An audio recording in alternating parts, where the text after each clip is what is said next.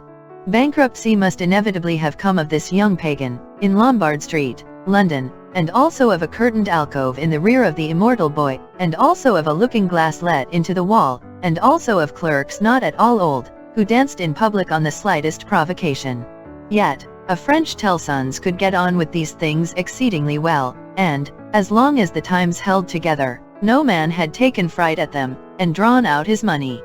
What money would be drawn out of Tellson's henceforth, and what would lie there, lost and forgotten? What plate and jewels would tarnish in Tellson's hiding places, while the depositors rusted in prisons, and when they should have violently perished? How many accounts with Tellson's never to be balanced in this world, must be carried over into the next? No man could have said, that night, any more than Mr. Jarvis Lorry could, though he thought heavily of these questions.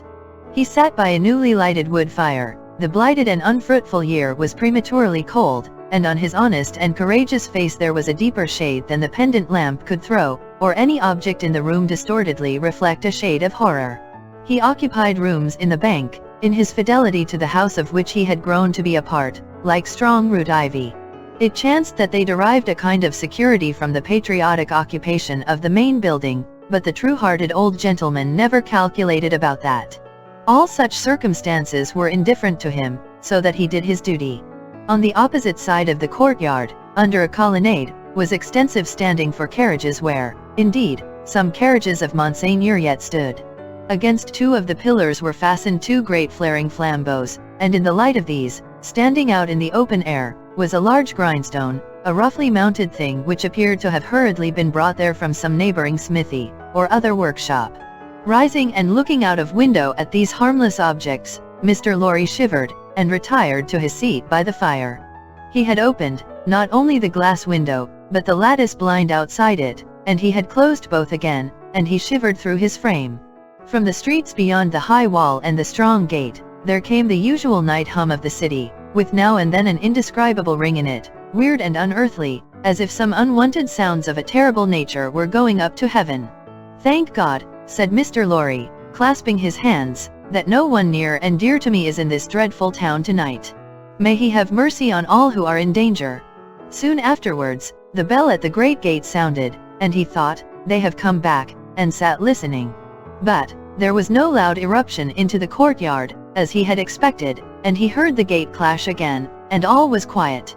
The nervousness and dread that were upon him inspired that vague uneasiness respecting the bank, which a great change would naturally awaken, with such feelings roused. It was well guarded, and he got up to go among the trusty people who were watching it, when his door suddenly opened, and two figures rushed in, at sight of which he fell back in amazement. Lucy and her father? Lucy with her arms stretched out to him, and with that old look of earnestness so concentrated and intensified, that it seemed as though it had been stamped upon her face expressly to give force and power to it in this one passage of her life. "What is this?" cried Mr. Lorry, breathless and confused. "What is the matter? Lucy? Manette? What has happened? What has brought you here? What is it?" With the look fixed upon him, in her paleness and wildness, she panted out in his arms, imploringly, "Oh, my dear friend! My husband!" "Your husband, Lucy? Charles? What of Charles?" "Here. Here, in Paris. Has been here some days, 3 or 4, I don't know how many, I can't collect my thoughts. An errand of generosity brought him here unknown to us. He was stopped at the barrier, and sent to prison." The old man uttered an irrepressible cry. Almost at the same moment, the bell of the great gate rang again, and a loud noise of feet and voices came pouring into the courtyard. "What is that noise?" said the doctor, turning towards the window. "Don't look," cried Mr. Lorry. "Don't look out. Manette, for your life, don't touch the blind." The doctor turned, with his hand upon the fastening of the window, and said, with a cool, bold smile, "My dear friend, I have a charmed life in this city. I have been a Bastille prisoner. There is no patriot in Paris, in France who, knowing me to have been a prisoner in the Bastille, would touch me, except to overwhelm me with embraces, or carry me in triumph. My old pain has given me a power that has brought us through the barrier, and gained us news of Charles there, and brought us here. I knew it would be so. I knew I could help Charles out of all danger. I told Lucy so. What is that noise? His hand was again upon the window. Don't look, cried Mr. Lorry, absolutely desperate. No, Lucy, my dear, nor you. He got his arm round her, and held her. Don't be so terrified, my love. I solemnly swear to you that I know of no harm having happened to Charles, that I had no suspicion even of his being in this fatal place. What prison is he in? La Force. La Force? Lucy, my child, if ever you were brave and serviceable in your life, and you were always both, you will compose yourself now, to do exactly as I bid you, for more depends upon it than you can think, or I can say. There is no help for you in any action on your part tonight, you cannot possibly stir out. I say this, because what I must bid you to do for Charles's sake, is the hardest thing to do of all. You must instantly be obedient, still, and quiet. You must let me put you in a room at the back here. You must leave your father and me alone for 2 minutes, and as there are life and death in the world, you must not delay. I will be submissive to you. I see in your face that you know I can do nothing else than this. I know you are true. The old man kissed her, and hurried her into his room, and turned the key, then came hurrying back to the doctor, and opened the window and partly opened the blind, and put his hand upon the doctor's arm, and looked out with him into the courtyard. Looked out upon a throng of men and women, not enough in number, or near enough, to fill the courtyard, not more than 40 or 50 in all. The people in possession of the house had let them in at the gate, and they had rushed into work at the grindstone. It had evidently been set up there for their purpose, as in a convenient and retired spot. But, such awful workers, and such awful work. The grindstone had a double handle, and, turning at it madly, were 2 men, whose faces, as their long hair flapped back when the whirlings of the grindstone brought their faces up, were more horrible and cruel than the visages of the wildest savages in their most barbarous disguise. False eyebrows and false mustaches were stuck upon them, and their hideous countenances were all bloody and sweaty, and all awry with howling, and all staring and glaring with beastly excitement and want of sleep. As these ruffians turned and turned, their matted locks now flung forward over their eyes, now flung backward over their necks, some women held wine to their mouths that they might drink, and what with dropping blood, and what with dropping wine, and what with the stream of sparks struck out of the stone, all their wicked atmosphere seemed gore and fire. The eye could not detect one creature in the group free from the smear of blood. Shouldering one another to get next at the sharpening stone, were men stripped to the waist, with the stain all over their limbs and bodies, men in all sorts of rags, with the stain upon those rags, men devilishly set off with spoils of women's lace and silk and ribbon, with the stain dyeing those trifles through and through. Hatchets, knives, bayonets, swords, all brought to be sharpened, were all red with it. Some of the hacked swords were tied to the wrists of those who carried them, with strips of linen and fragments of dress, ligatures various in kind, but all deep of the one color. And as the frantic wielders of these weapons snatched them from the stream of sparks and tore away into the streets, the same red hue was red in their frenzied eyes, eyes which any unbrutalist beholder would have given 20 years of life to petrify with a well-directed gun. All this was seen in a moment, as the vision of a drowning man, or of any human creature at any very great pass, could see a world if it were there. They drew back from the window, and the doctor looked for explanation in his friend's ashy face. "They are," Mr. Lorry whispered the words, glancing fearfully round at the locked room, "murdering the prisoners. If you are sure of what you say, if you really have the power you think you have, as I believe you have, make yourself known to these devils, and get taken to La Force. It may be too late, I don't know, but let it not be a minute later." Dr. Manette pressed his hand, hastened bareheaded out of the room, and was in the courtyard when Mr. Lorry regained the blind. His streaming white hair, his remarkable face, and the impetuous confidence of his manner, as he put the weapons aside like water, carried him in an instant to the heart of the concourse at the stone. For a few moments there was a pause, and a hurry, and a murmur, and the unintelligible sound of his voice, and then Mr. Lorry saw him, surrounded by all, and in the midst of a line of 20 men long, all linked shoulder to shoulder, and hand to shoulder, hurried out with cries of "Live the Bastille prisoner! Help for the Bastille prisoner's kindred in La Force! Room for the Bastille prisoner in front there! Save the prisoner Evermond at La Force!" and 1,000 answering shouts. He closed the lattice again with a fluttering heart, closed the window and the curtain, hastened to Lucy, and told her that her father was assisted by the people, and gone in search of her husband. He found her child and Miss Pross with her, but it never occurred to him to be surprised by their appearance until a long time afterwards, when he sat watching them in such quiet as the night knew. Lucy had, by that time, fallen into a stupor on the floor at his feet, clinging to his hand. Miss Pross had laid the child down on his own bed, and her head had gradually fallen on the pillow beside her pretty charge. Oh, the long, long night, with the moans of the poor wife? And oh, the long, long night, with no return of her father and no tidings? Twice more in the darkness the bell at the great gate sounded, and the eruption was repeated, and the grindstone whirled and spluttered. "What is it?" cried Lucy, affrighted. "Hush! The soldiers' swords are sharpened there," said Mr. Lorry. "The place is national property now, and used as a kind of armory, my love." Twice more in all, but the last spell of work was feeble and fitful. Soon afterwards the day began to dawn, and he softly detached himself from the clasping hand, and cautiously looked out again. A man, so besmeared that he might have been a sorely wounded soldier creeping back to consciousness on a field of slain, was rising from the pavement by the side of the grindstone, and looking about him with a vacant air. Shortly, this worn-out murderer descried in the imperfect light one of the carriages of Monseigneur, and, staggering to that gorgeous vehicle, climbed in at the door, and shut himself up to take his rest on its dainty cushions. The great grindstone, earth, had turned when Mr. Lorry looked out again, and the sun was red on the courtyard. But the lesser grindstone stood alone there in the calm morning air, with a red upon it that the sun had never given, and would never take away. Chapter 3. The Shadow. One of the first considerations which arose in the business mind of Mr. Lorry when business hours came round, was this, that he had no right to imperil Tellson's by sheltering the wife of an emigrant prisoner under the bank roof. His own possessions, safety, life, he would have hazarded for Lucy and her child, without a moment's demur, but the great trust he held was not his own, and as to that business charge he was a strict man of business.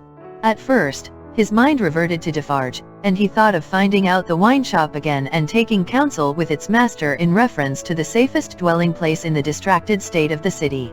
But the same consideration that suggested him, repudiated him. He lived in the most violent quarter, and doubtless was influential there, and deep in its dangerous workings. Noon coming, and the doctor not returning, and every minute's delay tending to compromise Tellson's, Mr. Lorry advised with Lucy. She said that her father had spoken of hiring a lodging for a short term, in that quarter, near the banking house. As there was no business objection to this, and as he foresaw that even if it were all well with Charles, and he were to be released, he could not hope to leave the city, Mr. Lorry went out in quest of such a lodging, and found a suitable one, high up in a removed by-street where the closed blinds in all the other windows of a high melancholy square of buildings marked deserted homes. To this lodging he at once removed Lucy and her child, and Miss Pross, giving them what comfort he could, and much more than he had himself. He left Jerry with them, as a figure to fill a doorway that would bear considerable knocking on the head, and returned to his own occupations.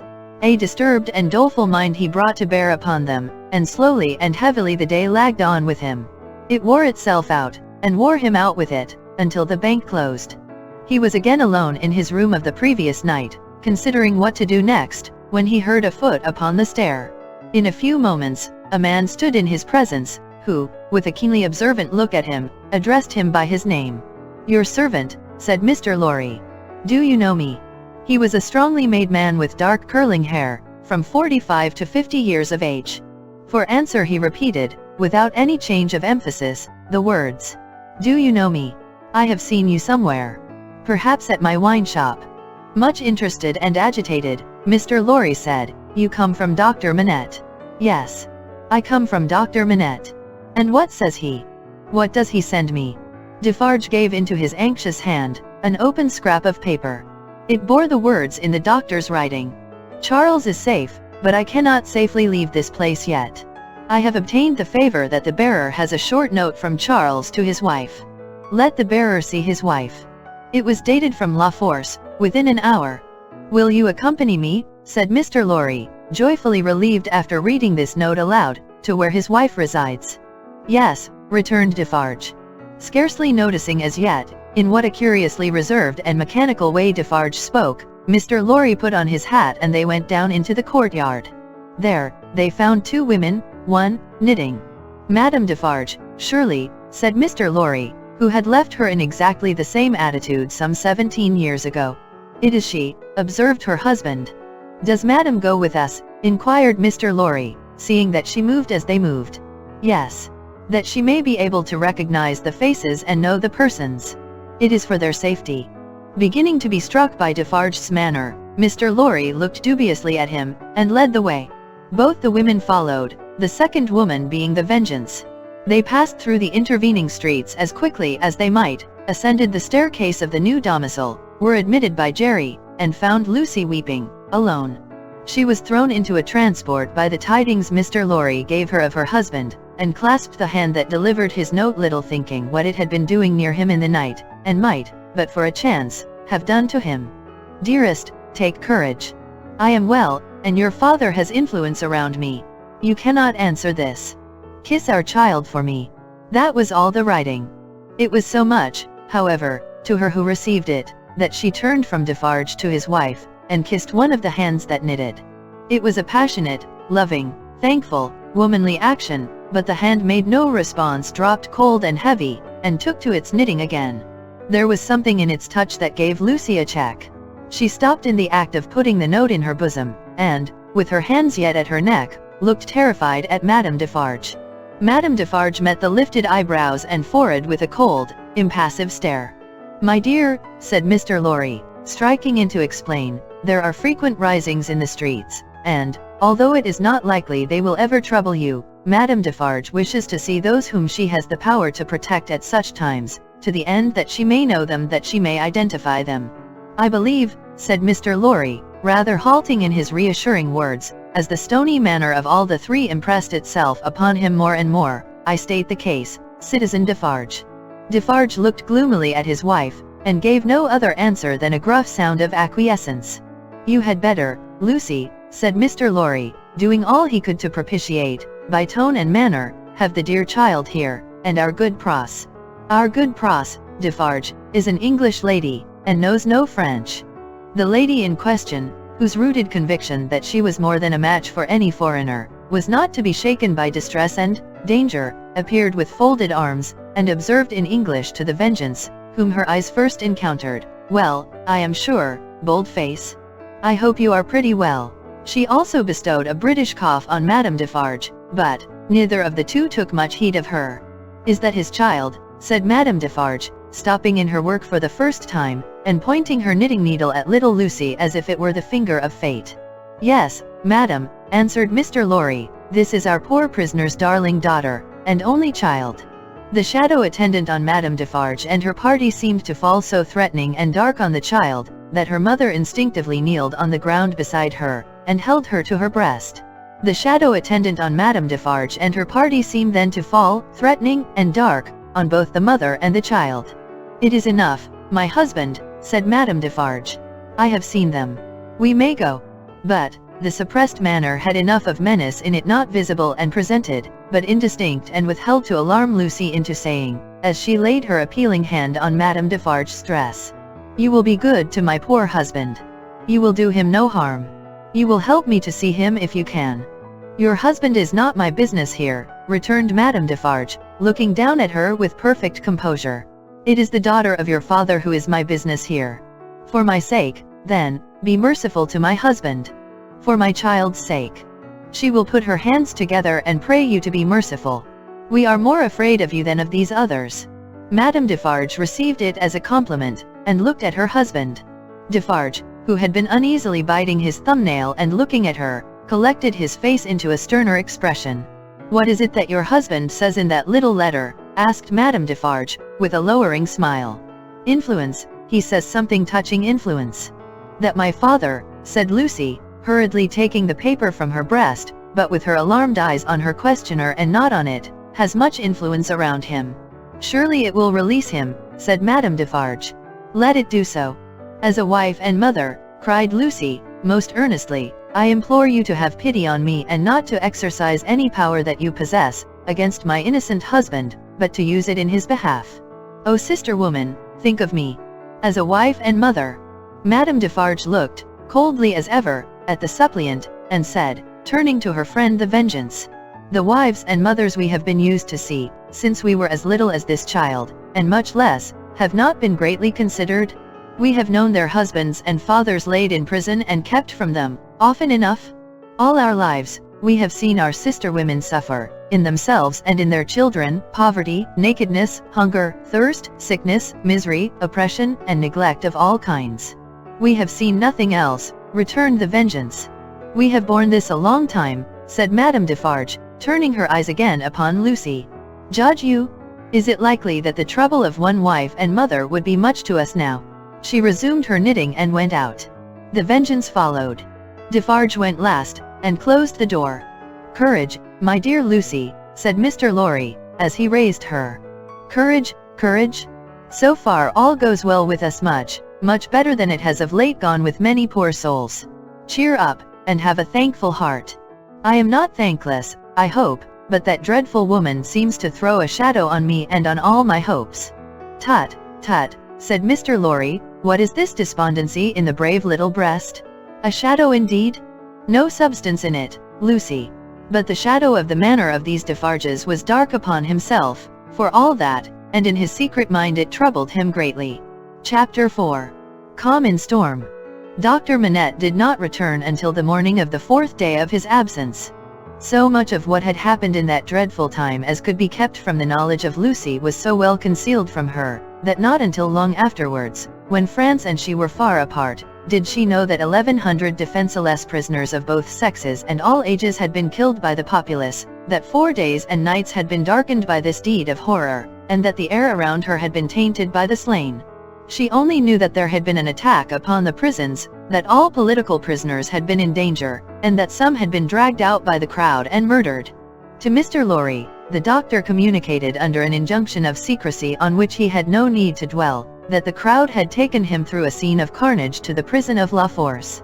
That, in the prison he had found a self-appointed tribunal sitting, before which the prisoners were brought singly, and by which they were rapidly ordered to be put forth to be massacred, or to be released, or, in a few cases, to be sent back to their cells. That, presented by his conductors to this tribunal, he had announced himself by name and profession as having been for 18 years a secret and unaccused prisoner in the Bastille, that one of the bodies so sitting in judgment had risen and identified him, and that this man was Defarge. That, hereupon he had ascertained, through the registers on the table, that his son-in-law was among the living prisoners, and had pleaded hard to the tribunal, of whom some members were asleep and some awake, some dirty with murder and some clean, some sober and some not, for his life and liberty. That, in the first frantic greetings lavished on himself as a notable sufferer under the overthrown system, it had been accorded to him to have Charles Darnay brought before the lawless court, and examined. That, he seemed on the point of being at once released, when the tide in his favor met with some unexplained check, not intelligible to the doctor, which led to a few words of secret conference. That, the man sitting as president had then informed Dr. Manette that the prisoner must remain in custody, but should, for his sake, be held inviolate in safe custody. That, immediately, on a signal, the prisoner was removed to the interior of the prison again, but, that he, the doctor, had then so strongly pleaded for permission to remain and assure himself that his son-in-law was, through no malice or mischance, delivered to the concourse whose murderous yells outside the gate had often drowned the proceedings, that he had obtained the permission, and had remained in that hall of blood until the danger was over. The sights he had seen there, with brief snatches of food and sleep by intervals, shall remain untold. The mad joy over the prisoners who were saved, had astounded him scarcely less than the mad ferocity against those who were cut to pieces. One prisoner there was, he said, who had been discharged into the street free, but at whom a mistaken savage had thrust a pike as he passed out. Being besought to go to him and dress the wound, the doctor had passed out at the same gate, and had found him in the arms of a company of Samaritans, who were seated on the bodies of their victims. With an inconsistency as monstrous as anything in this awful nightmare, they had helped the healer, and tended the wounded man with the gentlest solicitude, had made a litter for him and escorted him carefully from the spot, had then caught up their weapons and plunged anew into a butchery so dreadful, that the doctor had covered his eyes with his hands, and swooned away in the midst of it. As Mr. Lorry received these confidences, and as he watched the face of his friend now 62 years of age, a misgiving arose within him that such dread experiences would revive the old danger. But he had never seen his friend in his present aspect, he had never at all known him in his present character. For the first time the doctor felt, now, that his suffering was strength and power. For the first time he felt that in that sharp fire, he had slowly forged the iron which could break the prison door of his daughter's husband, and deliver him. It all tended to a good end, my friend, it was not mere waste and ruin. As my beloved child was helpful in restoring me to myself, I will be helpful now in restoring the dearest part of herself to her, by the aid of heaven I will do it. Thus, Dr. Manette. And when Jarvis Lorry saw the kindled eyes, the resolute face, the calm strong look and bearing of the man whose life always seemed to him to have been stopped, like a clock, for so many years, and then set going again with an energy which had lain dormant during the cessation of its usefulness, he believed greater things than the doctor had at that time to contend with, would have yielded before his persevering purpose. While he kept himself in his place, as a physician, whose business was with all degrees of mankind, bond and free, rich and poor, bad and good, he used his personal influence so wisely, that he was soon the inspecting physician of 3 prisons, and among them of La Force.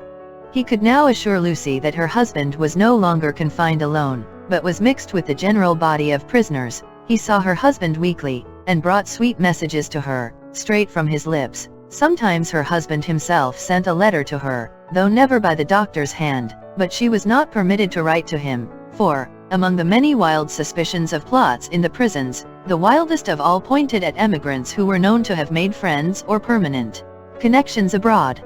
This new life of the doctor's was an anxious life, no doubt. Still, the sagacious Mr. Lorry saw that there was a new sustaining pride in it. Nothing unbecoming tinged the pride, it was a natural and worthy one, but he observed it as a curiosity. The doctor knew that up to that time, his imprisonment had been associated in the minds of his daughter and his friend, with his personal affliction, deprivation, and weakness. Now that this was changed, and he knew himself to be invested through that old trial with forces to which they both looked for Charles's ultimate safety and deliverance, he became so far exalted by the change, that he took the lead and direction, and required them as the weak, to trust to him as the strong. The preceding relative positions of himself and Lucy were reversed, yet only as the liveliest gratitude and affection could reverse them, for he could have had no pride but in rendering some service to her who had rendered so much to him. All curious to see, thought Mr. Lorry, in his amiably shrewd way, but all natural and right. So, take the lead, my dear friend, and keep it, it couldn't be in better hands. But, though the doctor tried hard, and never ceased trying, to get Charles Darnay set at liberty, or at least to get him brought to trial, the public current of the time set too strong and fast for him. The new era began, the king was tried, doomed, and beheaded, the Republic of Liberty, Equality, Fraternity, or Death, declared for victory or death against the world in arms, the black flag waved night and day from the great towers of Notre Dame. 300,000 men, summoned to rise against the tyrants of the earth, rose from all the varying soils of France, as if the dragon's teeth had been sown broadcast, and had yielded fruit equally on hill and plain, on rock, in gravel, and alluvial mud, under the bright sky of the south and under the clouds of the north, in fell and forest, in the vineyards and the olive grounds and among the cropped grass and the stubble of the corn, along the fruitful banks of the broad rivers, and in the sand of the seashore. What private solicitude could rear itself against the deluge of the year one of liberty, the deluge rising from below, not falling from above, and with the windows of heaven shut, not opened? There was no pause, no pity, no peace, no interval of relenting rest, no measurement of time. Though days and nights circled as regularly as when time was young, and the evening and morning were the first day, other count of time there was none. Hold of it was lost in the raging fever of a nation, as it is in the fever of one patient. Now, breaking the unnatural silence of a whole city, the executioner showed the people the head of the king, and now, it seemed almost in the same breath, the head of his fair wife, which had had 8 weary months of imprisoned widowhood and misery, to turn it grey. And yet, observing the strange law of contradiction which obtains in all such cases, the time was long, while it flamed by so fast. A revolutionary tribunal in the capital, and 40 or 50,000 revolutionary committees all over the land, a law of the suspected, which struck away all security for liberty or life, and delivered over any good and innocent person to any bad and guilty one, prisons gorged with people who had committed no offense, and could obtain no hearing. These things became the established order and nature of appointed things, and seemed to be ancient usage before they were many weeks old. Above all, one hideous figure grew as familiar as if it had been before the general gaze from the foundations of the world, the figure of the sharp female called La Guillotine. It was the popular theme for jests, it was the best cure for headache, it infallibly prevented the hair from turning gray, it imparted a peculiar delicacy to the complexion, it was the national razor which shaved clothes. Who kissed La Guillotine, looked through the little window and sneezed into the sack. It was the sign of the regeneration of the human race. It superseded the cross. Models of it were worn on breasts from which the cross was discarded, and it was bowed down to and believed in where the cross was denied. It sheared off heads so many, that it, and the ground it most polluted, were a rotten red. It was taken to pieces, like a toy puzzle for a young devil, and was put together again when the occasion wanted it. It hushed the eloquent, struck down the powerful, abolished the beautiful and good. 22 friends of high public mark, 21 living, and 1 dead, it had lopped the heads off, in one morning, in as many minutes. The name of the strong man of old scripture had descended to the chief functionary who worked it, but, so armed, he was stronger than his namesake, and blinder, and tore away the gates of God's own temple every day. Among these terrors, and the brood belonging to them, the doctor walked with a steady head, confident in his power, cautiously persistent in his end, never doubting that he would save Lucy's husband at last. Yet the current of the time swept by, so strong and deep, and carried the time away so fiercely, that Charles had lain in prison 1 year and 3 months when the doctor was thus steady and confident. So much more wicked and distracted had the revolution grown in that December month, that the rivers of the south were encumbered with the bodies of the violently drowned by night, and prisoners were shot in lines and squares under the southern wintry sun. Still, the doctor walked among the terrors with a steady head. No man better known than he, in Paris at that day, no man in a stranger's situation. Silent, humane, indispensable in hospital and prison, using his art equally among assassins and victims, he was a man apart. In the exercise of his skill, the appearance and the story of the Bastille captive removed him from all other men. He was not suspected or brought in question, any more than if he had indeed been recalled to life some 18 years before, or were a spirit moving among mortals. Chapter 5. The Wood-Sawyer. 1 year and 3 months.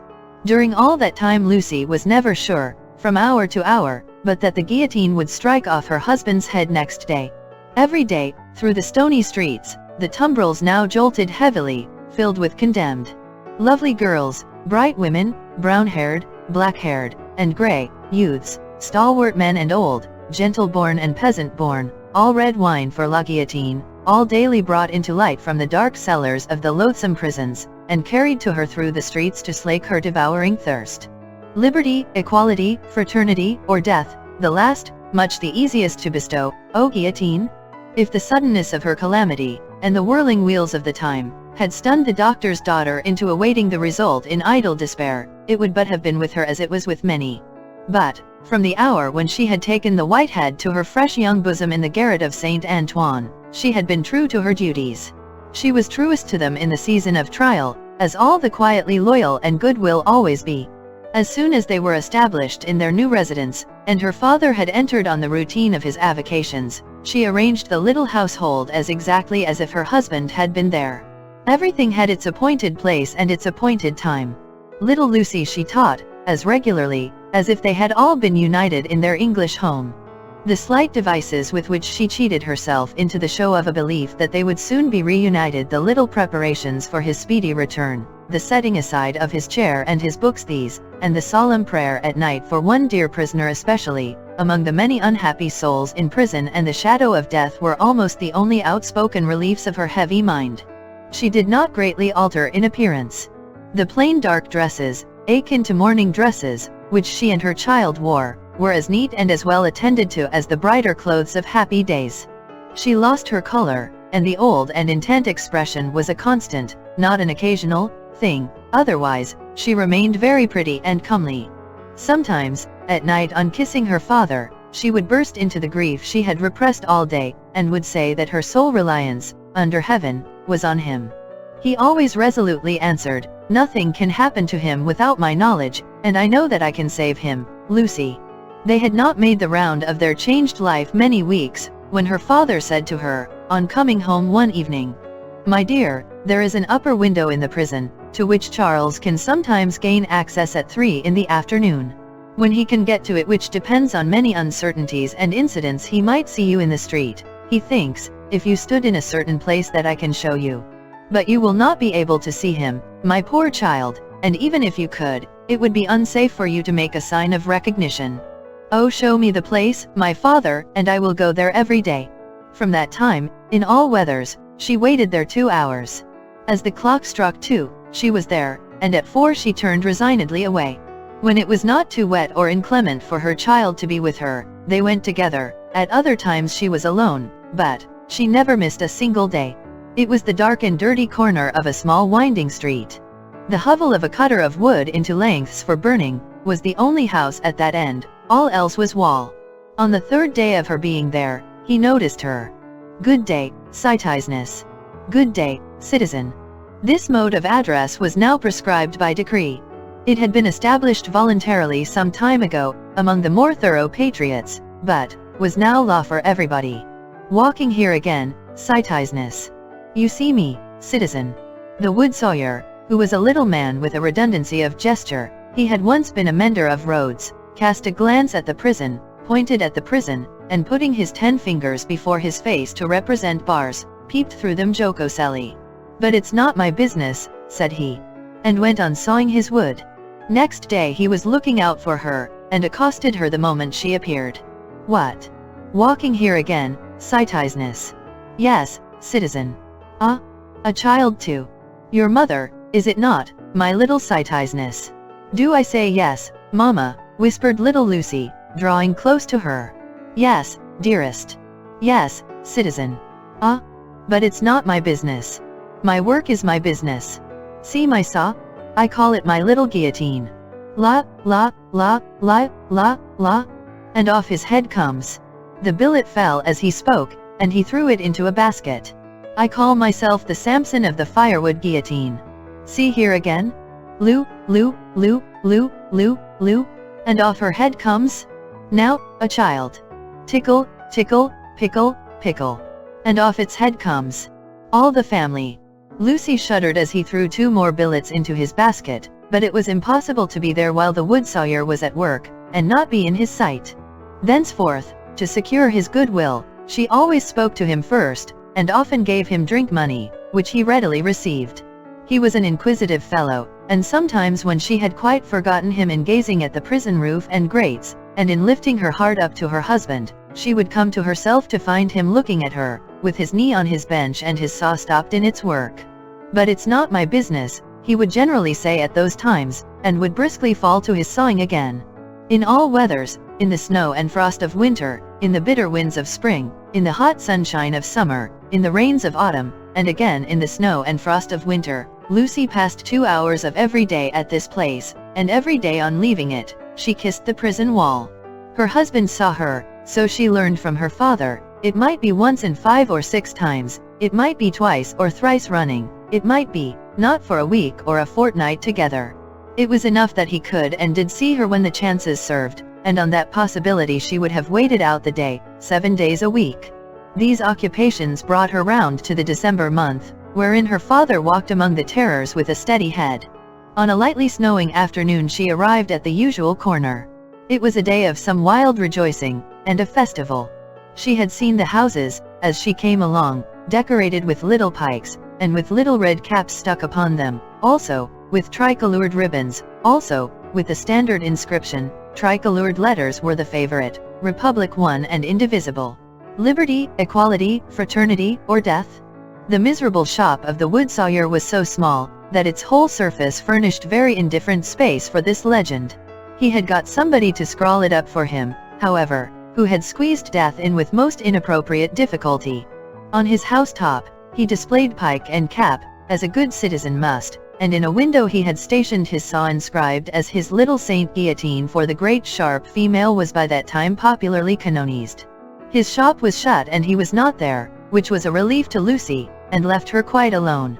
But he was not far off, for presently she heard a troubled movement and a shouting coming along, which filled her with fear.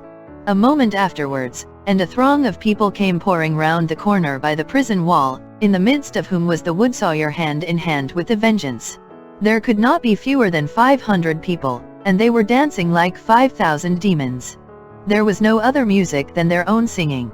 They danced to the popular Revolution song, keeping a ferocious time that was like a gnashing of teeth in unison. Men and women danced together, women danced together, men danced together, as hazard had brought them together. At first, they were a mere storm of coarse red caps and coarse woolen rags, but, as they filled the place, and stopped to dance about Lucy, some ghastly apparition of a dance figure gone raving mad arose among them. They advanced, retreated, struck at one another's hands, clutched at one another's heads, spun round alone, caught one another and spun round in pairs, until many of them dropped. While those were down, the rest linked hand in hand, and all spun round together. Then the ring broke, and in separate rings of 2 and 4 they turned and turned until they all stopped at once, began again, struck, clutched, and tore, and then reversed the spin, and all spun round another way. Suddenly they stopped again, paused, struck out the time afresh, formed into lines the width of the public way, and, with their heads low down and their hands high up, swooped screaming off. No fight could have been half so terrible as this dance.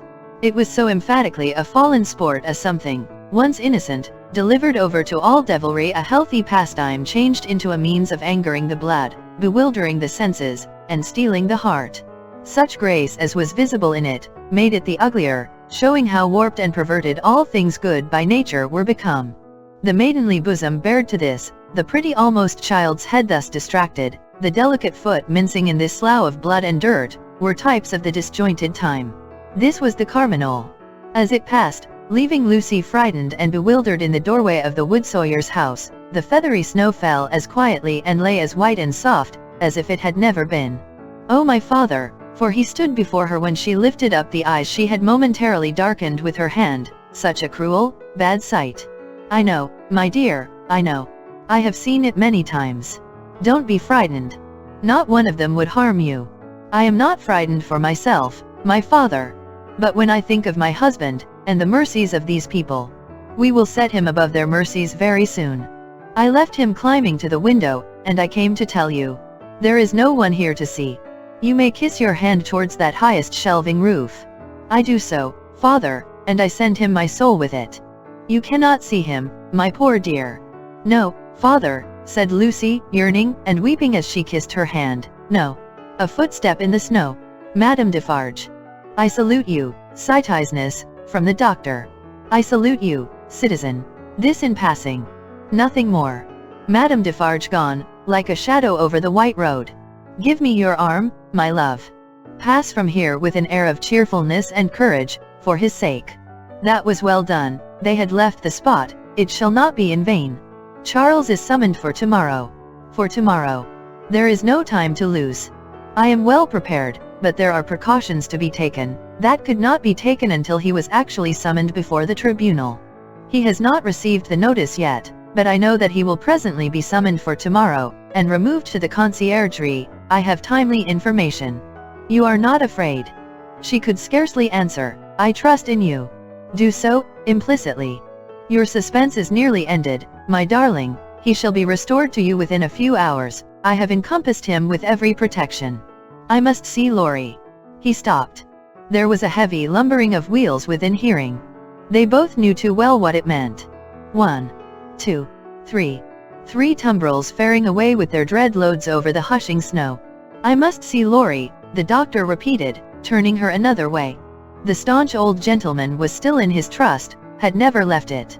He and his books were in frequent requisition as to property confiscated and made national. What he could save for the owners, he saved. No better man living to hold fast by what Tellson's had in keeping, and to hold his peace. A murky red and yellow sky, and a rising mist from the Seine, denoted the approach of darkness. It was almost dark when they arrived at the bank. The stately residence of Monseigneur was altogether blighted and deserted. Above a heap of dust and ashes in the court, ran the letters, "National Property. Republic one and indivisible. Liberty, equality, fraternity, or death." Who could that be with Mr. Lorry, the owner of the riding coat upon the chair, who must not be seen? From whom newly arrived, did he come out, agitated and surprised, to take his favorite in his arms?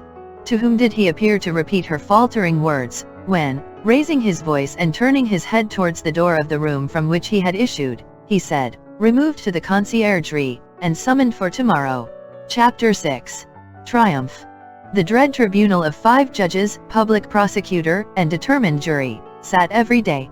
Their lists went forth every evening, and were read out by the jailers of the various prisons to their prisoners.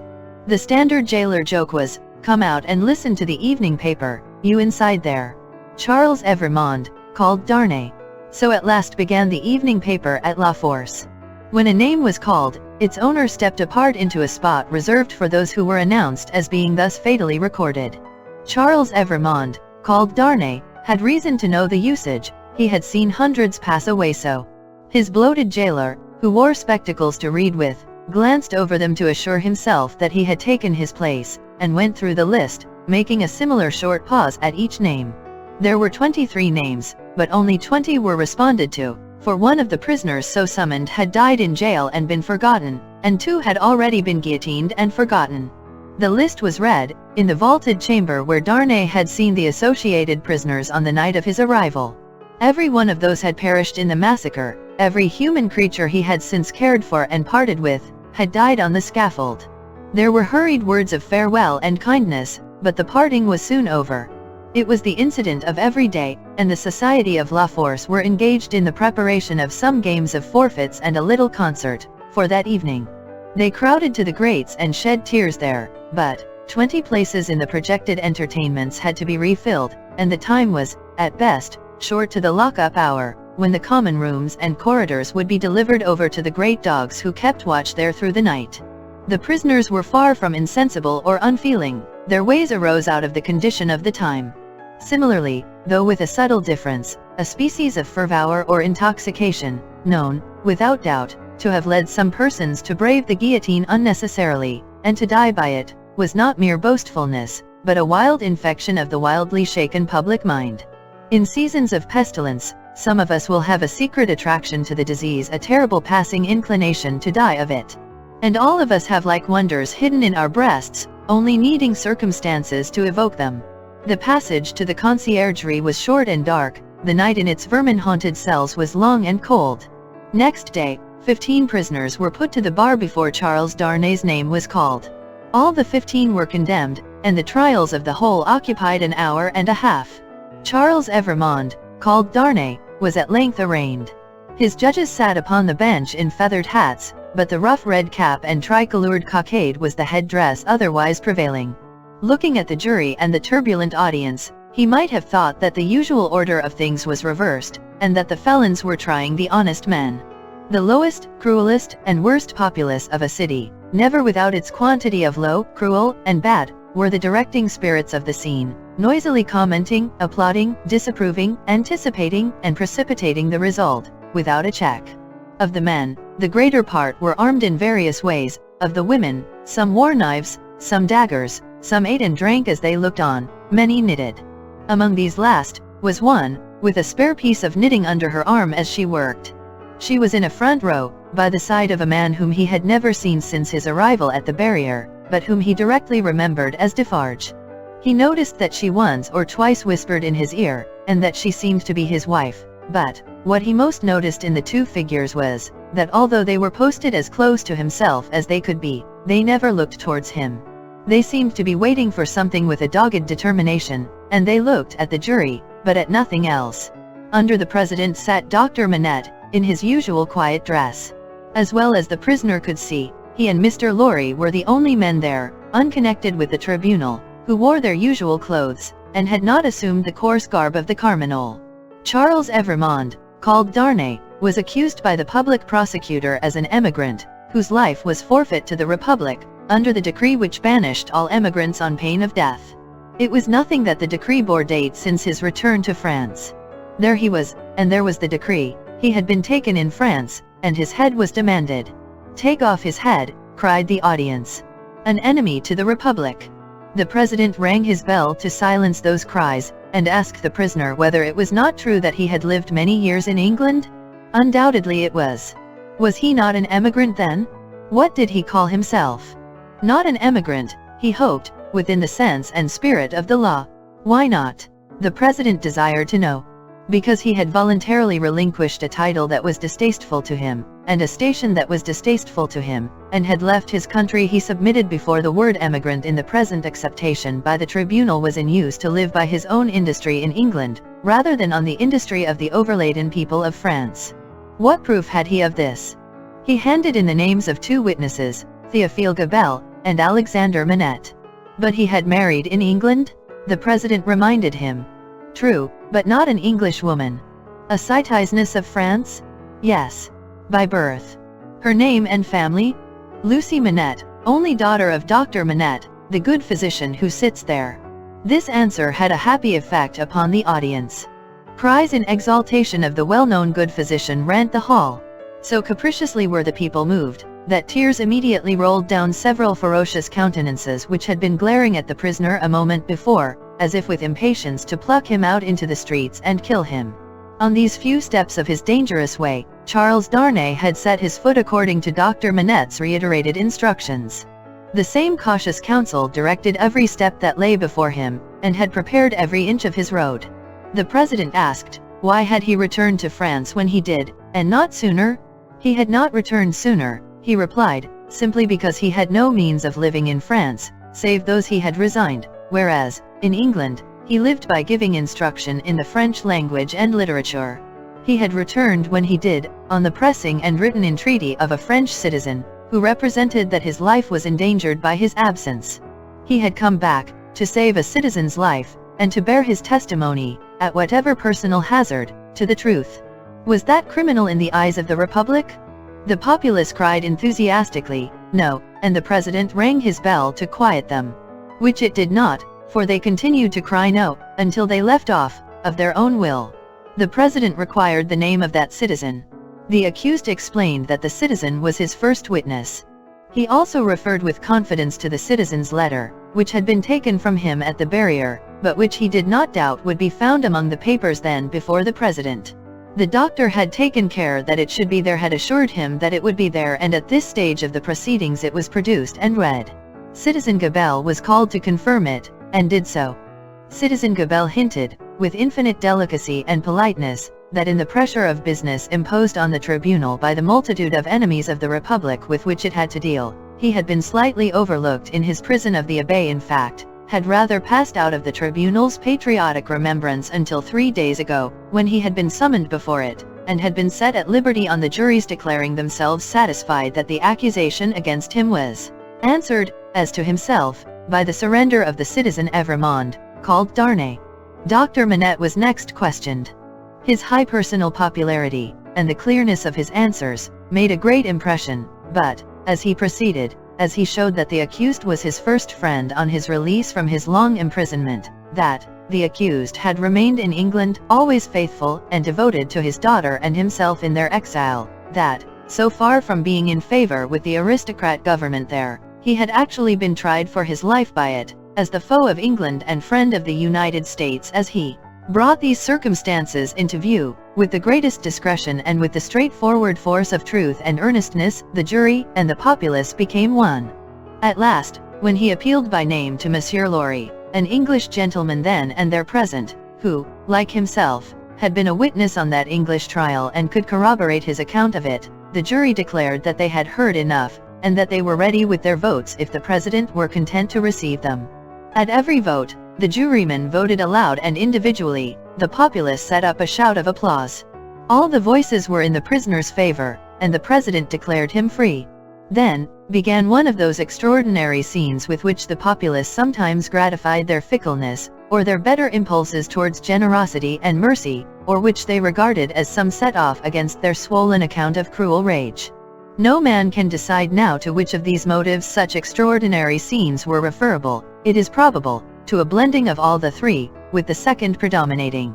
No sooner was the acquittal pronounced, than tears were shed as freely as blood at another time, and such fraternal embraces were bestowed upon the prisoner by as many of both sexes as could rush at him, that after his long and unwholesome confinement he was in danger of fainting from exhaustion, none the less because he knew very well that the very same people, carried by another current, would have rushed at him with the very same intensity, to rend him to pieces and strew him over the streets. His removal, to make way for other accused persons who were to be tried, rescued him from these caresses for the moment. 5 were to be tried together, next, as enemies of the Republic, forasmuch as they had not assisted it by word or deed. So quick was the tribunal to compensate itself and the nation for a chance lost, that these 5 came down to him before he left the place, condemned to die within 24 hours. The first of them told him so, with the customary prison sign of death, a raised finger, and they all added in words, "Long live the Republic." The 5 had had, it is true, no audience to lengthen their proceedings, for when he and Dr. Manette emerged from the gate, there was a great crowd about it, in which there seemed to be every face he had seen in court except 2, for which he looked in vain. On his coming out, the concourse made at him anew, weeping, embracing, and shouting, all by turns and all together, until the very tide of the river on the bank of which the mad scene was acted, seemed to run mad, like the people on the shore. They put him into a great chair they had among them, and which they had taken either out of the court itself, or one of its rooms or passages. Over the chair they had thrown a red flag, and to the back of it they had bound a pike with a red cap on its top. In this car of triumph, not even the doctor's entreaties could prevent his being carried to his home on men's shoulders, with a confused sea of red caps heaving about him, and casting up to sight from the stormy deep such wrecks of faces, that he more than once misdoubted his mind being in confusion, and that he was in the tumbril on his way to the guillotine. In wild dreamlike procession, embracing whom they met and pointing him out, they carried him on, reddening the snowy streets with the prevailing Republican color, in winding and tramping through them, as they had reddened them below the snow with a deeper dye. They carried him thus into the courtyard of the building where he lived. Her father had gone on before, to prepare her, and when her husband stood upon his feet, she dropped insensible in his arms. As he held her to his heart and turned her beautiful head between his face and the brawling crowd, so that his tears and her lips might come together unseen, a few of the people fell to dancing. Instantly, all the rest fell to dancing, and the courtyard overflowed with the carmagnole. Then, they elevated into the vacant chair a young woman from the crowd to be carried as the goddess of liberty, and then swelling and overflowing out into the adjacent streets, and along the river's bank, and over the bridge, the carmagnole absorbed them every one and whirled them away. After grasping the doctor's hand, as he stood victorious and proud before him, after grasping the hand of Mr. Lorry, who came panting and breathless from his struggle against the waterspout of the carmagnole, after kissing little Lucy, who was lifted up to clasp her arms round his neck, and after embracing the ever-zealous and faithful Pross who lifted her, he took his wife in his arms, and carried her up to their rooms. "Lucy, my own, I am safe. Oh dearest Charles, let me thank God for this on my knees as I have prayed to him." They all reverently bowed their heads and hearts. When she was again in his arms, he said to her, "And now speak to your father, dearest. No other man in all this France could have done what he has done for me." She laid her head upon her father's breast, as she had laid his poor head on her own breast, long, long ago. He was happy in the return he had made her, he was recompensed for his suffering, he was proud of his strength. "You must not be weak, my darling," he remonstrated, "don't tremble so. I have saved him." Chapter 7. A knock at the door. Ehave saved him. It was not another of the dreams in which he had often come back, he was really here. And yet his wife trembled, and a vague but heavy fear was upon her. All the air round was so thick and dark, the people were so passionately revengeful and fitful, the innocent were so constantly put to death on vague suspicion and black malice, it was so impossible to forget that many as blameless as her husband and as dear to others as he was to her, every day shared the fate from which he had been clutched, that her heart could not be as lightened of its load as she felt it ought to be. The shadows of the wintry afternoon were beginning to fall, and even now the dreadful carts were rolling through the streets. Her mind pursued them, looking for him among the condemned, and then she clung closer to his real presence and trembled more. Her father, cheering her, showed a compassionate superiority to this woman's weakness, which was wonderful to see. No garret, no shoemaking, no 105, North Tower, now. He had accomplished the task he had set himself, His promise was redeemed, he had saved Charles. Let them all lean upon him. Their housekeeping was of a very frugal kind, not only because that was the safest way of life, involving the least offense to the people, but because they were not rich, and Charles, throughout his imprisonment, had to pay heavily for his bad food, and for his guard, and towards the living of the poorer prisoners.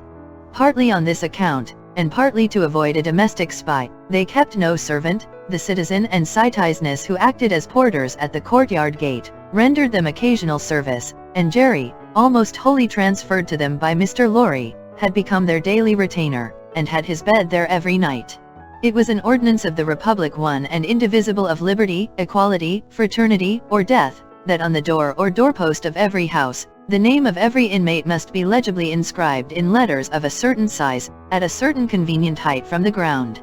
Mr. Jerry Cruncher's name, therefore, duly embellished the doorpost down below, and, as the afternoon shadows deepened, the owner of that name himself appeared, from overlooking a painter whom Dr. Manette had employed to add to the list the name of Charles Evrémonde, called Darnay. In the universal fear and distrust that darkened the time, all the usual harmless ways of life were changed. In the doctor's little household, as in very many others, the articles of daily consumption that were wanted were purchased every evening, in small quantities and at various small shops. To avoid attracting notice, and to give as little occasion as possible for talk and envy, was the general desire. For some months past, Miss Pross and Mr. Cruncher had discharged the office of purveyors, the former carrying the money, the latter, the basket. Every afternoon at about the time when the public lamps were lighted, they fared forth on this duty, and made and brought home such purchases as were needful. Although Miss Pross, through her long association with a French family, might have known as much of their language as of her own, if she had had a mind, she had no mind in that direction. Consequently she knew no more of that nonsense, as she was pleased to call it, than Mr. Cruncher did. So her manner of marketing was to plump a noun substantive at the head of a shopkeeper without any introduction in the nature of an article, and, if it happened not to be the name of the thing she wanted, to look round for that thing, lay hold of it, and hold on by it until the bargain was concluded. She always made a bargain for it, by holding up, as a statement of its just price, one finger less than the merchant held up, whatever his number might be. "Now, Mr. Cruncher," said Miss Pross, whose eyes were red with felicity, "if you are ready, I am." Jerry hoarsely professed himself at Miss Pross's service. He had worn all his rust off long ago, but nothing would file his spiky head down. "There's all manner of things wanted," said Miss Pross, "and we shall have a precious time of it. We want wine, among the rest. Nice toasts these redheads will be drinking, wherever we buy it." "It will be much the same to your knowledge, miss, I should think," retorted Jerry, "whether they drink your health or the old UN's." "Who's he?" said Miss Pross. Mr. Cruncher, with some diffidence, explained himself as meaning Old Nix. "Ha," said Miss Pross, "it doesn't need an interpreter to explain the meaning of these creatures. They have but one, and it's midnight murder, and mischief." "Hush, dear. Pray, be cautious," cried Lucy.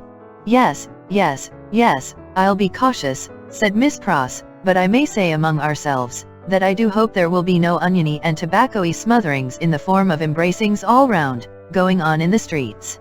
Now, Ladybird, never you stir from that fire till I come back. Take care of the dear husband you have recovered, and don't move your pretty head from his shoulder as you have it now, till you see me again. May I ask a question, Dr. Manette, before I go?" "I think you may take that liberty," the doctor answered, smiling. "For gracious sake, don't talk about liberty, we have quite enough of that," said Miss Pross. "Hush, dear," again Lucy remonstrated. "Well, my sweet," said Miss Pross, nodding her head emphatically, "the short and the long of it is, that I am a subject of His Most Gracious Majesty King George III." Miss Pross curtsied at the name, "and as such, my maxim is, confound their politics, frustrate their knavish tricks, on him our hopes we fix, God save the King."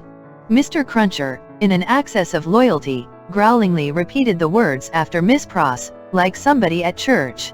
"I am glad you have so much of the Englishman in you, though I wish you had never taken that cold in your voice," said Miss Pross, approvingly. "But the question, Dr. Manette, is there it was the good creature's way to affect to make light of anything that was a great anxiety with them all, and to come at it in this chance manner. Is there any prospect yet of our getting out of this place? I fear not yet. It would be dangerous for Charles yet. Hey ho hum, said Miss Pross, cheerfully repressing a sigh as she glanced at her darling's golden hair in the light of the fire. Then we must have patience and wait, that's all. We must hold up our heads and fight low, as my brother Solomon used to say. Now, Mr. Cruncher, don't you move, Ladybird. They went out, leaving Lucy, and her husband, her father, and the child, by a bright fire. Mr. Lorry was expected back presently from the banking house. Miss Pross had lighted the lamp, but had put it aside in a corner, that they might enjoy the firelight undisturbed. Little Lucy sat by her grandfather with her hands clasped through his arm, and he, in a tone not rising much above a whisper, began to tell her a story of a great and powerful fairy who had opened a prison wall and let out a captive who had once done the fairy a service. All was subdued and quiet, and Lucy was more at ease than she had been. "What is that?" she cried, all at once. "My dear," said her father, stopping in his story, and laying his hand on hers, "command yourself. What a disordered state you are in! The least thing nothing startles you? You, your father's daughter." "I thought, my father," said Lucy, excusing herself, with a pale face and in a faltering voice, "that I heard strange feet upon the stairs." "My love, the staircase is as still as death." As he said the word, a blow was struck upon the door. "Oh father, father! What can this be? Hide Charles. Save him." "My child," said the doctor, rising, and laying his hand upon her shoulder, "I have saved him. What weakness is this, my dear? Let me go to the door." He took the lamp in his hand, crossed the two intervening outer rooms, and opened it.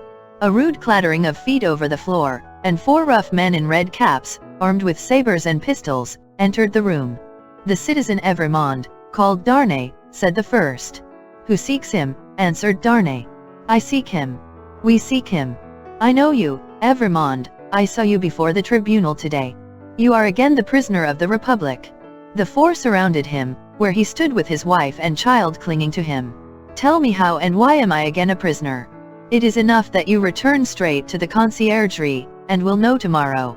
You are summoned for tomorrow." Dr. Manette, whom this visitation had so turned into stone, that he stood with the lamp in his hand, as if he were a statue made to hold it, moved after these words were spoken, put the lamp down, and confronting the speaker, and taking him, not ungently, by the loose front of his red woolen shirt, said, "You know him, you have said. Do you know me?"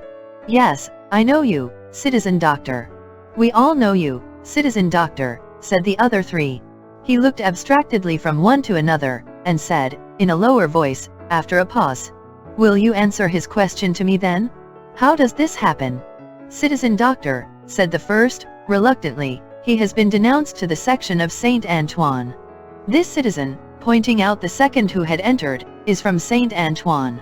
The citizen here indicated nodded his head, and added, "He is accused by Saint Antoine." "Of what?" asked the doctor. "Citizen doctor," said the first, with his former reluctance, "ask no more.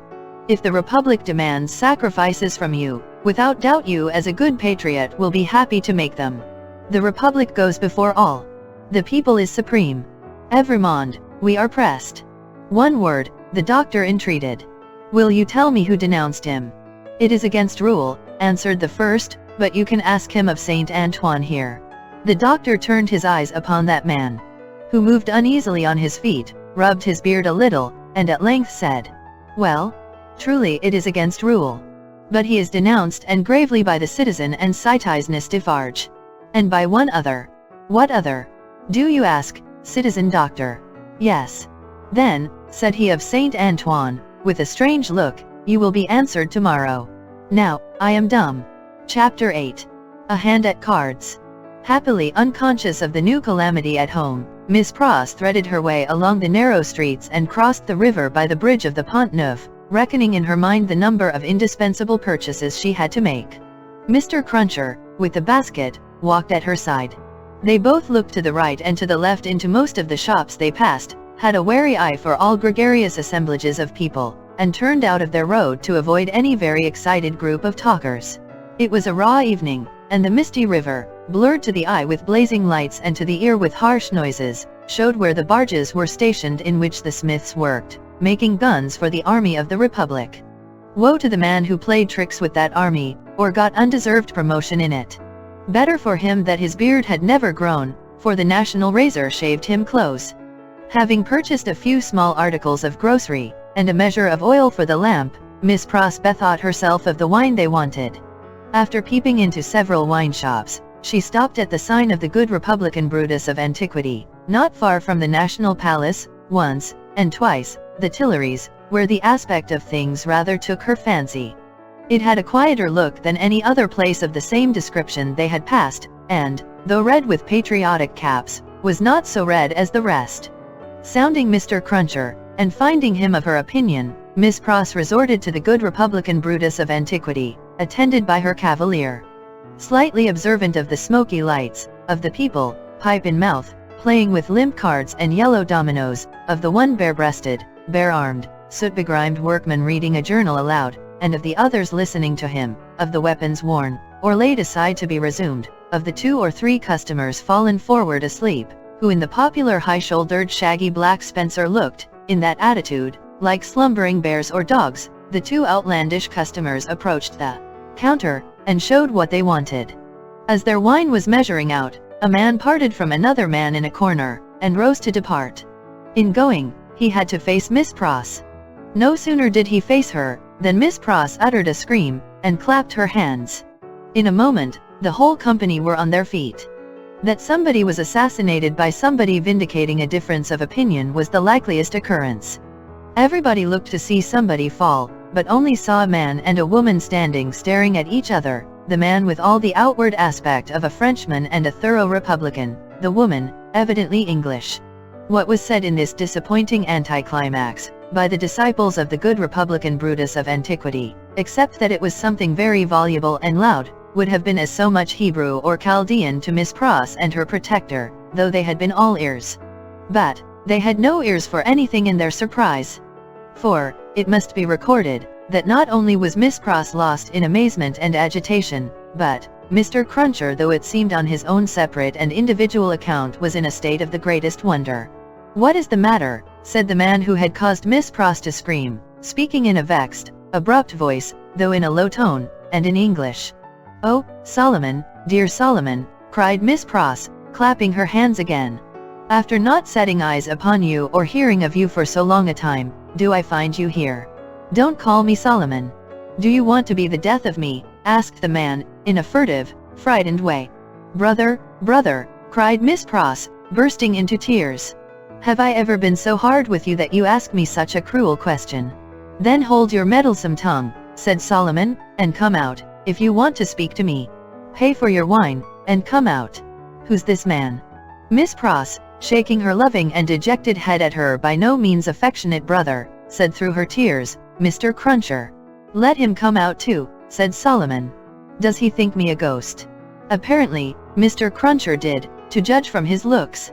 He said not a word, however, and Miss Pross, exploring the depths of her ridicule through her tears with great difficulty, paid for her wine.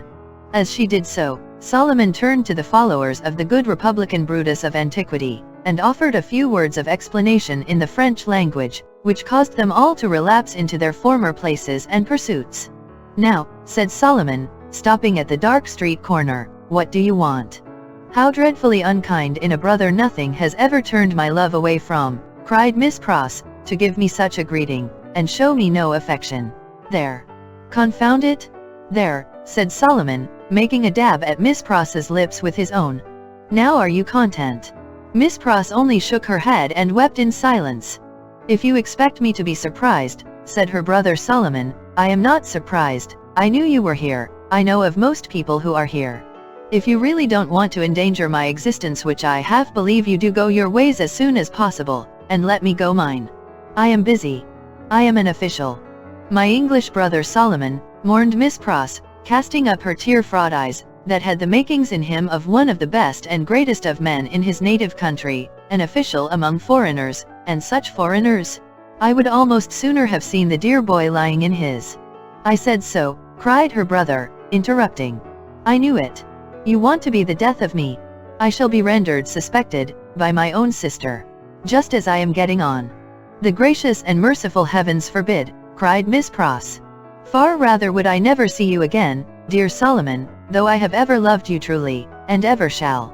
Say but one affectionate word to me, and tell me there is nothing angry or estranged between us, and I will detain you no longer." "Good Miss Pross?" As if the estrangement between them had come of any culpability of hers. As if Mr. Lorry had not known it for a fact, years ago, in the quiet corner in Soho, that this precious brother had spent her money and left her. He was saying the affectionate word, however, with a far more grudging condescension and patronage than he could have shown if their relative merits and positions had been reversed, which is invariably the case, all the world over, when Mr. Cruncher, touching him on the shoulder, hoarsely and unexpectedly interposed with the following singular question. "I say, might I ask the favor? As to whether your name is John Solomon, or Solomon John?" The official turned towards him with sudden distrust. He had not previously uttered a word. "Come," said Mr. Cruncher. "Speak out, you know," which, by the way, was more than he could do himself. "John Solomon, or Solomon John? She calls you Solomon, and she must know, being your sister. And I know you're John, you know. Which of the two goes first? And regarding that name of Pross, likewise. That warranty your name over the water. What do you mean?" "Well, I don't know all I mean, for I can't call to mind what your name was, over the water. No. But I'll swear it was a name of 2 syllables. "Indeed?" "Yes. T'other one's was 1 syllable. I know you. You was a spy witness at the Bailey. What, in the name of the father of lies, own father to yourself, was you called at that time?" "Barsad," said another voice, striking in. "That's the name for £1,000, cried Jerry. The speaker who struck in, was Sidney Carton. He had his hands behind him under the skirts of his riding coat, and he stood at Mr. Cruncher's elbow as negligently as he might have stood at the Old Bailey itself. "Don't be alarmed, my dear Miss Pross. I arrived at Mr. Lorry's, to his surprise, yesterday evening. We agreed that I would not present myself elsewhere until all was well, or unless I could be useful. I present myself here, to beg a little talk with your brother. I wish you had a better employed brother than Mr. Barsad. I wish for your sake Mr. Barsad was not a sheep of the prisons." Sheep was a cant word of the time for a spy, under the jailers. The spy, who was pale, turned paler, and asked him how he dared. "I'll tell you," said Sidney. "I lighted on you, Mr. Barsad, coming out of the prison of the conciergerie while I was contemplating the walls, an hour, or more ago. You have a face to be remembered, and I remember faces well. Made curious by seeing you in that connection, and having a reason, to which you are no stranger, for associating you with the misfortunes of a friend now very unfortunate, I walked in your direction. I walked into the wine shop here, close after you, and sat near you. I had no difficulty in deducing from your unreserved conversation, and the rumor openly going about among your admirers, the nature of your calling. And gradually, what I had done at random, seemed to shape itself into a purpose, Mr. Barsad." "What purpose?" the spy asked. "It would be troublesome, and might be dangerous, to explain in the street. Could you favor me, in confidence, with some minutes of your company at the office of Tellson's Bank, for instance? Under a threat." "Oh? Did I say that? Then, why should I go there?" "Really, Mr. Barsad, I can't say, if you can't." "Do you mean that you won't say, sir?" the spy irresolutely asked. "You apprehend me very clearly, Mr. Barsad. I won't." Carton's negligent recklessness of manner came powerfully in aid of his quickness and skill, in such a business as he had in his secret mind, and with such a man as he had to do with. His practiced eye saw it, and made the most of it. "Now, I told you so," said the spy, casting a reproachful look at his sister. "If any trouble comes of this, it's your doing." Come, Mr. Barsad," exclaimed Sidney. "Don't be ungrateful. But for my great respect for your sister, I might not have led up so pleasantly to a little proposal that I wish to make for our mutual satisfaction. Do you go with me to the bank? I'll hear what you have got to say." "Yes, I'll go with you. I propose that we first conduct your sister safely to the corner of her own street. Let me take your arm, Miss Pross. This is not a good city, at this time, for you to be out in, unprotected, and as your escort knows Mr. Barsad, I will invite him to Mr. Lorry's with us. Are we ready? Come then." Miss Pross recalled soon afterwards, and to the end of her life remembered, that as she pressed her hands on Sidney's arm and looked up in his face, imploring him to do no hurt to Solomon, there was a braced purpose in the arm and a kind of inspiration in the eyes, which not only contradicted his light manner, but changed and raised the man. She was too much occupied then with fears for the brother who so little deserved her affection, and with Sidney's friendly reassurances, adequately to heed what she observed. They left her at the corner of the street, and Carton led the way to Mr. Lorry's, which was within a few minutes' walk. John Barsad, or Solomon Pross, walked at his side. Mr. Lorry had just finished his dinner, and was sitting before a cheery little log or two of fire, perhaps looking into their blaze for the picture of that younger elderly gentleman from Tellson's, who had looked into the red coals at the Royal George at Dover, now a good many years ago. He turned his head as they entered, and showed the surprise with which he saw a stranger. "Miss Pross's brother, sir," said Sidney. "Mr. Barsad." "Barsad," repeated the old gentleman. "Barsad? I have an association with the name and with the face." "I told you had a remarkable face, Mr. Barsad," observed Carton, coolly. "Pray sit down." As he took a chair himself, he supplied the link that Mr. Lorry wanted, by saying to him with a frown, "Witness at that trial." Mr. Lorry immediately remembered, and regarded his new visitor with an undisguised look of abhorrence. "Mr. Barsad has been recognized by Miss Pross as the affectionate brother you have heard of," said Sidney, "and has acknowledged the relationship. I pass to worse news. Darnay has been arrested again." Struck with consternation, the old gentleman exclaimed, "What do you tell me? I left him safe and free within these 2 hours, and am about to return to him. Arrested for all that? When was it done, Mr. Barsad?" "Just now, if at all." "Mr. Barsad is the best authority possible, sir," said Sidney, "and I have it from Mr. Barsad's communication to a friend and brother sheep over a bottle of wine, that the arrest has taken place. He left the messengers at the gate, and saw them admitted by the porter. There is no earthly doubt that he is retaken. Mr. Lorry's business, I read in the speaker's face that it was loss of time to dwell upon the point. Confused, but sensible that something might depend on his presence of mind, he commanded himself, and was silently attentive. Now, I trust," said Sidney to him, "that the name and influence of Dr. Manette may stand him in as good stead tomorrow. You said he would be before the tribunal again tomorrow, Mr. Barsad?" "Yes, I believe so. In as good stead tomorrow as today. But it may not be so. I own to you, I am shaken, Mr. Lorry, by Dr. Manette's not having had the power to prevent this arrest." "He may not have known of it beforehand," said Mr. Lorry. "But that very circumstance would be alarming, when we remember how identified he is with his son-in-law." "That's true," Mr. Lorry acknowledged, with his troubled hand at his chin, and his troubled eyes on Carton.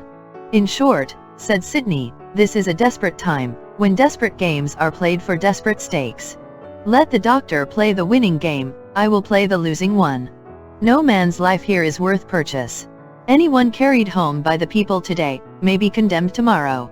Now, the stake I have resolved to play for, in case of the worst, is a friend in the conciergerie. And the friend I purpose to myself to win, is Mr. Barsad. You need have good cards, sir," said the spy. "I'll run them over. I'll see what I hold. Mr. Lorry, you know what a brute I am, I wish you'd give me a little brandy." It was put before him, and he drank off a glassful, drank off another glassful, pushed the bottle thoughtfully away. "Mr. Barsad," he went on, in the tone of one who really was looking over a hand at cards, "sheep of the prisons, emissary of Republican committees, now turnkey, now prisoner, always spy, and secret informer, so much the more valuable here for being English that an Englishman is less open to suspicion of subornation in those characters than a Frenchman, represents himself to his employers under a false name. That's a very good card. Mr. Barsad, now in the employ of the Republican French government, was formerly in the employ of the aristocratic English government, the enemy of France and freedom. That's an excellent card. Inference clear as day in this region of suspicion, that Mr. Barsad, still in the pay of the aristocratic English government, is the spy of Pitt, the treacherous foe of the Republic crouching in its bosom, the English traitor and agent of all mischief so much spoken of and so difficult to find. That's a card not to be beaten. Have you followed my hand, Mr. Barsad?" "Not to understand your play," returned the spy, somewhat uneasily. "I play my ace, denunciation of Mr. Barsad to the nearest section committee. Look over your hand, Mr. Barsad, and see what you have. Don't hurry. He drew the bottle near, poured out another glassful of brandy, and drank it off. He saw that the spy was fearful of his drinking himself into a fit state for the immediate denunciation of him. Seeing it, he poured out and drank another glassful. Look over your hand carefully, Mr. Barsad. Take time. It was a poorer hand than he suspected. Mr. Barsad saw losing cards in it that Sidney Carton knew nothing of. Thrown out of his honourable employment in England, through too much unsuccessful hard swearing there not because he was not wanted there, our English reasons for vaunting our superiority to secrecy and spies are of very modern date. He knew that he had crossed the Channel, and accepted service in France, first, as a tempter and an eavesdropper among his own countrymen there, gradually, as a tempter and an eavesdropper among the natives. He knew that under the overthrown government he had been a spy upon St. Antoine and Defarge's wine shop, had received from the watchful police such heads of information concerning Dr. Manette's imprisonment, release, and history, as should serve him for an introduction to familiar conversation with the Defarges, and tried them on Madame Defarge, and had broken down with them signally. He always remembered with fear and trembling, that terrible woman had knitted when he talked with her, and had looked ominously at him as her fingers moved. He had since seen her, in the section of St. Antoine, over and over again produce her knitted registers, and denounce people whose lives the guillotine then surely swallowed up. He knew, as everyone employed as he was did, that he was never safe, that flight was impossible, that he was tied fast under the shadow of the axe, and that in spite of his utmost tergiversation and treachery in furtherance of the reigning terror, a word might bring it down upon him. Once denounced, and on such grave grounds as had just now been suggested to his mind, he foresaw that the dreadful woman of whose unrelenting character he had seen many proofs, would produce against him that fatal register, and would quash his last chance of life. Besides that all secret men are men soon terrified, here were surely cards enough of one black suit, to justify the holder in growing rather livid as he turned them over. You scarcely seem to like your hand, said Sidney, with the greatest composure. Do you play?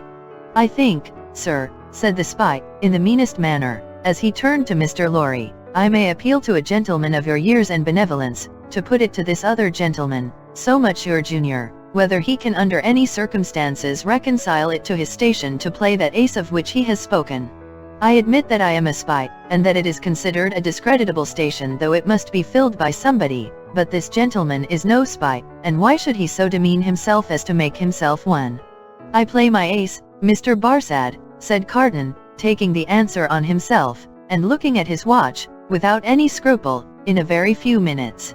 I should have hoped, gentlemen both, said the spy, always striving to hook Mr. Lorry into the discussion, that your respect for my sister.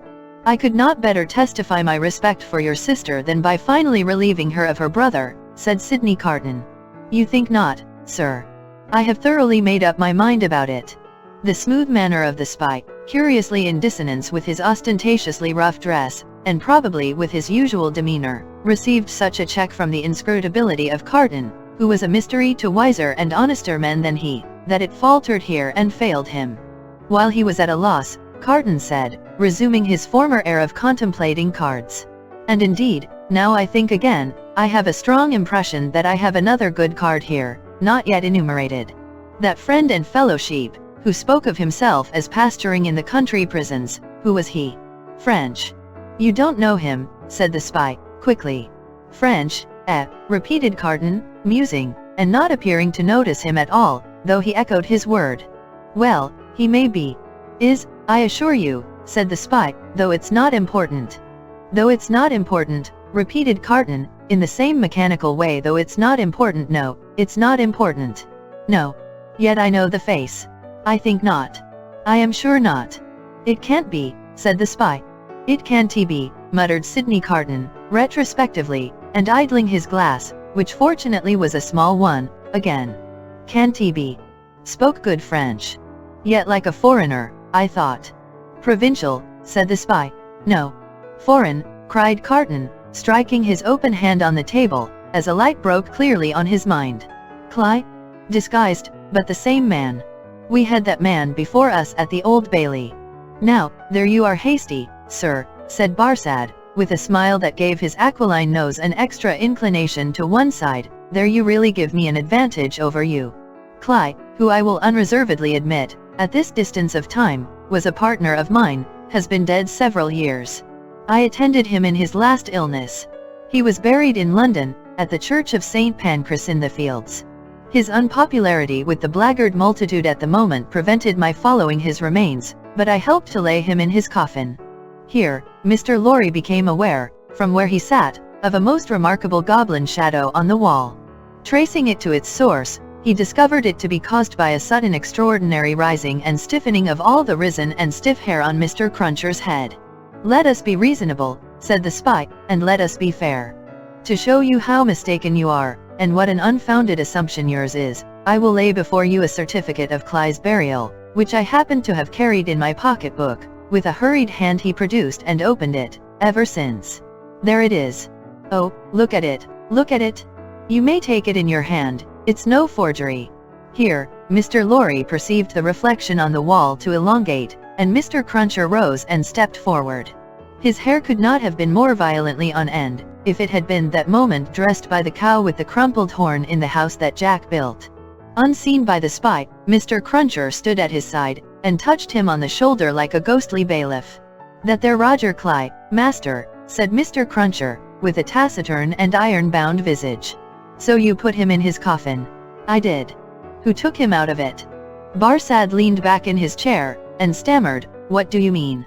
"I mean," said Mr. Cruncher, "that he warn't he never in it." "No, not he. I'll have my head took off, if he was ever in it." The spy looked round at the two gentlemen. They both looked in unspeakable astonishment at Jerry. "I tell you," said Jerry, "that you buried paving stones and earth in that there coffin. Don't go and tell me that you buried Cly. It was a take-in.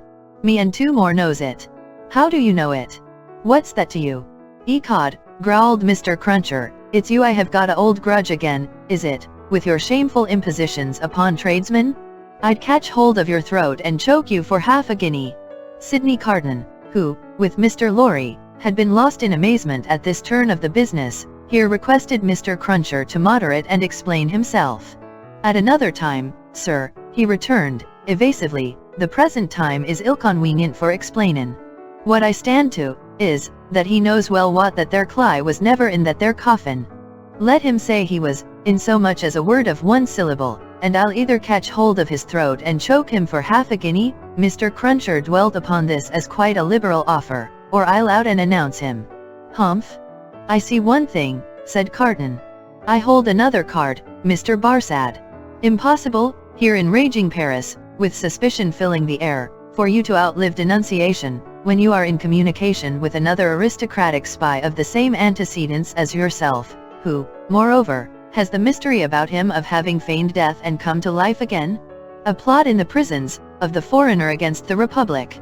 A strong card, a certain guillotine card? Do you play?" "No," returned the spy. "I throw up.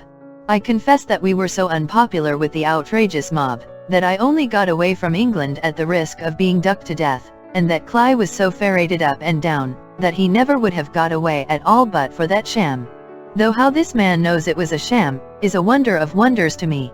"Never you trouble your head about this man," retorted the contentious Mr. Cruncher. "You'll have trouble enough with giving your attention to that gentleman. And look here."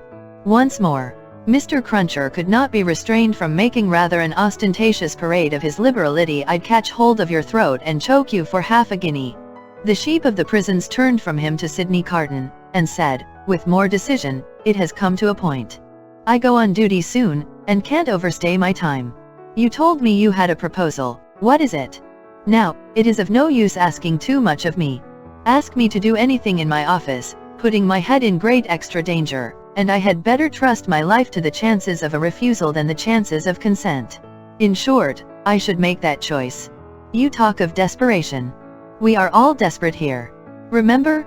I may denounce you if I think proper, and I can swear my way through stone walls, and so can others. Now, what do you want with me? Not very much. You are a turnkey at the conciergerie. I tell you once for all, there is no such thing as an escape possible," said the spy, firmly. "Why need you tell me what I have not asked? You are a turnkey at the conciergerie. I am sometimes. You can be when you choose. I can pass in and out when I choose. Sidney Carton filled another glass with brandy, poured it slowly out upon the hearth, and watched it as it dropped. It being all spent, he said, rising. So far, we have spoken before these two, because it was as well that the merits of the cards should not rest solely between you and me. Come into the dark room here, and let us have one final word alone. Chapter 9. The Game Made. While Sidney Carton and the sheep of the prisons were in the adjoining dark room, speaking so low that not a sound was heard, Mr. Lorry looked at Jerry in considerable doubt and mistrust. That honest tradesman's manner of receiving the look did not inspire confidence. He changed the leg on which he rested, as often as if he had 50 of those limbs, and were trying them all. He examined his fingernails with a very questionable closeness of attention, and whenever Mr. Lorry's eye caught his, he was taken with that peculiar kind of short cough requiring the hollow of a hand before it, which is seldom, if ever, known to be an infirmity attendant on perfect openness of character. Jerry, said Mr. Lorry. Come here. Mr. Cruncher came forward sideways, with one of his shoulders in advance of him. What have you been, besides a messenger? After some cogitation, accompanied with an intent look at his patron, Mr. Cruncher conceived the luminous idea of replying, agricultural character. My mind misgives me much, said Mr. Lorry, angrily shaking a forefinger at him, that you have used the respectable and great house of Tellson's as a blind, and that you have had an unlawful occupation of an infamous description. If you have, don't expect me to befriend you when you get back to England. If you have, don't expect me to keep your secret. Tellson's shall not be imposed upon. I hope, sir, pleaded the abashed Mr. Cruncher, that a gentleman like yourself, what I've had the honor of odd jobbing till I'm grey at it, would think twice about harming of me, even if it was so. I don't say it is, but even if it was. And which it is to be took into account that if it was, it wouldn't, even then, be all o' one side. There'd be two sides to it. There might be medical doctors at the present hour, a-picking up their guineas where a honest tradesman don't pick up his fardens? No, nor yet his half-fardens? No, nor yet his quarter a-banking away like smoke at Tellson's, and a-cocking their medical eyes at that tradesman on the sly, a-going in and going out to their own carriages equally like smoke, if not more so. Well, that you be imposing, too, on Tellson's. For you cannot sarse the goose and not the gander. And here's Mrs. Cruncher, or leastways was in the old England times, and would be tomorrow, if cause given, a floppin' again the business to that degree as is ruinating stark ruinating, whereas the medical doctors' wives don't flop, catch 'em at it. Or, if they flop, their floppings goes in favor of more patients, and how can you rightly have one without t'other? Then, what with undertakers, and what with parish clerks, and what with sextons, and what with private watchmen, all avaricious and all in it, a man wouldn't get much by it, even if it was so. And what little a man did get, would never prosper with him, Mr. Lorry. He'd never have no good of it. He'd want all along to be out of the line, if he could see his way out, being once in, even if it was so. Ugh, cried Mr. Lorry, rather relenting. Nevertheless, I am shocked at the sight of you. Now, what I would humbly offer to you, sir, pursued Mr. Cruncher, even if it was so, which I don't say it is. Don't prevaricate, said Mr. Lorry. No, I will not, sir, returned Mr. Crunches as if nothing were further from his thoughts or practice. Which I don't say it is. What I would humbly offer to you, sir, would be this. Upon that there stool, at that there bar, sets that there boy of mine, brought up and growed up to be a man, what will errand you, message you, general light job you, till your heels is where your head is, if such should be your wishes. If it was so, which I still don't say it is, for I will not prevaricate to you, sir, let that there boy keep his father's place, and take care of his mother. Don't blow upon that boy's father, do not do it, sir, and let that father go into the line of the reglar diggin', and make amends for what he would have undug if it was so, by diggin' of 'em in with a will, and with connexions respectin' the future keepin' of 'em safe. That, Mr. Lorry, said Mr. Cruncher, wiping his forehead with his arm, as an announcement that he had arrived at the peroration of his discourse, is what I would respectfully offer to you, sir. A man don't see all this here a-goin' on dreadful round him, in the way of subjects without heads, dear me, plentiful enough fur to bring the price down to porterage, and hardly that, without havin' his serious thoughts of things. And these here would be mine, if it was so, entreaten of you fur to bear in mind that what I said just now, I up and said in the good cause when I might have kept it back. That at least is true, said Mr. Lorry. Say no more now. It may be that I shall yet stand your friend, if you deserve it, and repent in action not in words. I want no more words. Mr. Cruncher knuckled his forehead, as Sidney Carton and the spy returned from the dark room. Adieu, Mr. Barsad, said the former, our arrangement thus made, you have nothing to fear from me. He sat down in a chair on the hearth, over against Mr. Lorry. When they were alone, Mr. Lorry asked him what he had done. Not much. If it should go ill with the prisoner, I have ensured access to him, once. Mr. Lorry's countenance fell. It is all I could do, said Carton. To propose too much, would be to put this man's head under the axe, and, as he himself said, nothing worse could happen to him if he were denounced. It was obviously the weakness of the position. There is no help for it. But access to him, said Mr. Lorry, if it should go ill before the tribunal, will not save him. I never said it would. Mr. Lorry's eyes gradually sought the fire, his sympathy with his darling, and the heavy disappointment of his second arrest, gradually weakened them. He was an old man now, overborne with anxiety of late, and his tears fell. You are a good man and a true friend, said Carton, in an altered voice. Forgive me if I notice that you are affected. I could not see my father weep, and sit by, careless. And I could not respect your sorrow more, if you were my father. You are free from that misfortune, however. Though he said the last words, with a slip into his usual manner, there was a true feeling and respect both in his tone and in his touch, that Mr. Lorry, who had never seen the better side of him, was wholly unprepared for. He gave him his hand, and Carton gently pressed it. To return to poor Darnay, said Carton. Don't tell her of this interview, or this arrangement. It would not enable her to go to see him.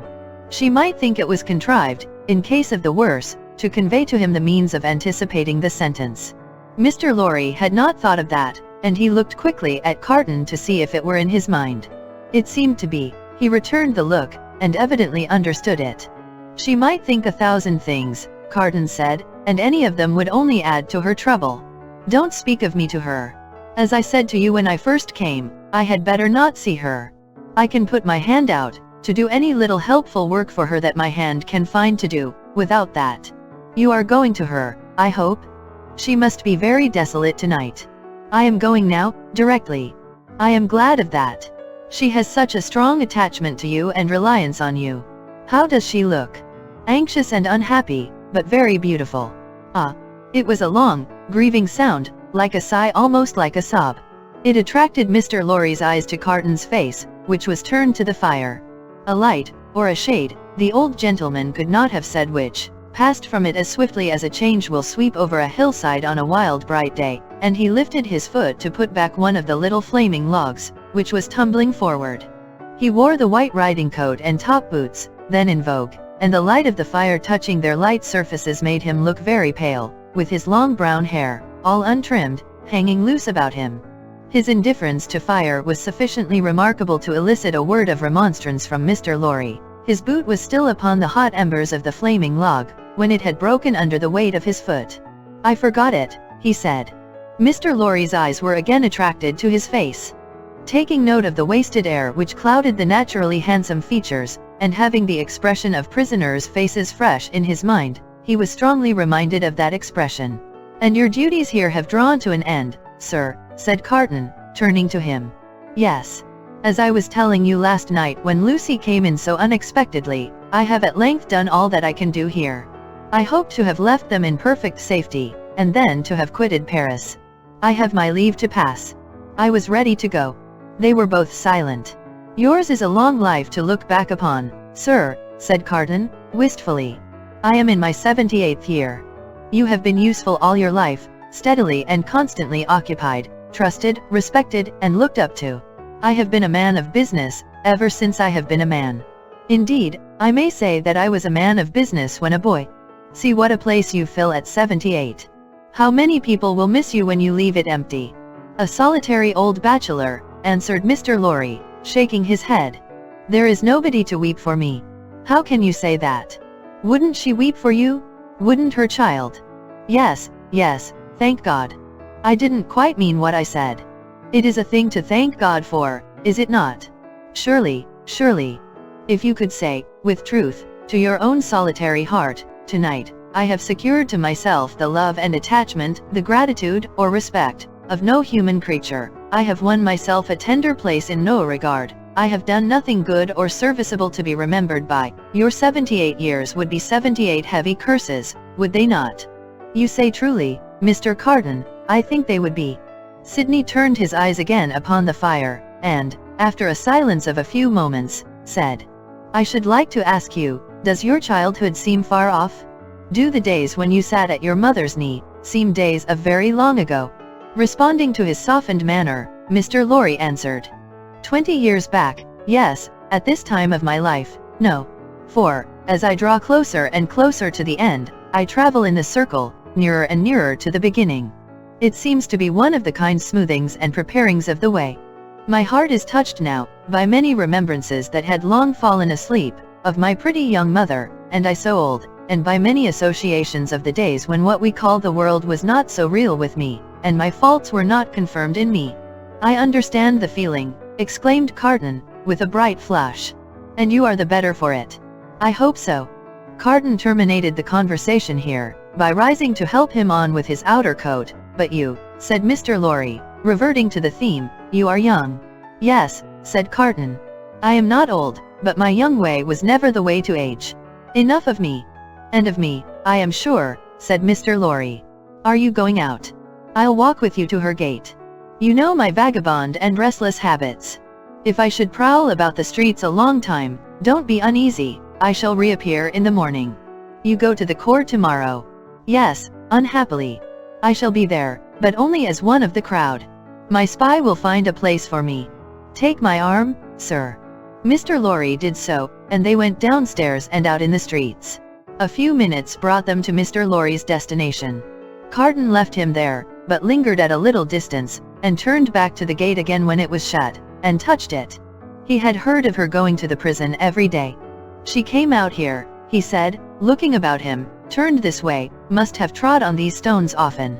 Let me follow in her steps. It was 10 o'clock at night when he stood before the prison of La Force, where she had stood hundreds of times. A little Wood-Sawyer, having closed his shop, was smoking his pipe at his shop door. Good night, citizen, said Sidney Carden, pausing in going by, for, the man eyed him inquisitively. Good night, citizen. How goes the Republic? You mean the guillotine? Not ill. 63 today. We shall mount to 100 soon. Samson and his men complain sometimes, of being exhausted. Ha, ha, ha. He is so droll, that Samson. Such a barber. Do you often go to see him? Shave? Always. Every day. What a barber? You have seen him at work. Never. Go and see him when he has a good batch. Figure this to yourself, citizen, he shaved the 63 today, in less than 2 pipes. Less than 2 pipes. Word of honor. As the grinning little man held out the pipe he was smoking, to explain how he timed the executioner, Carden was so sensible of a rising desire to strike the life out of him, that he turned away.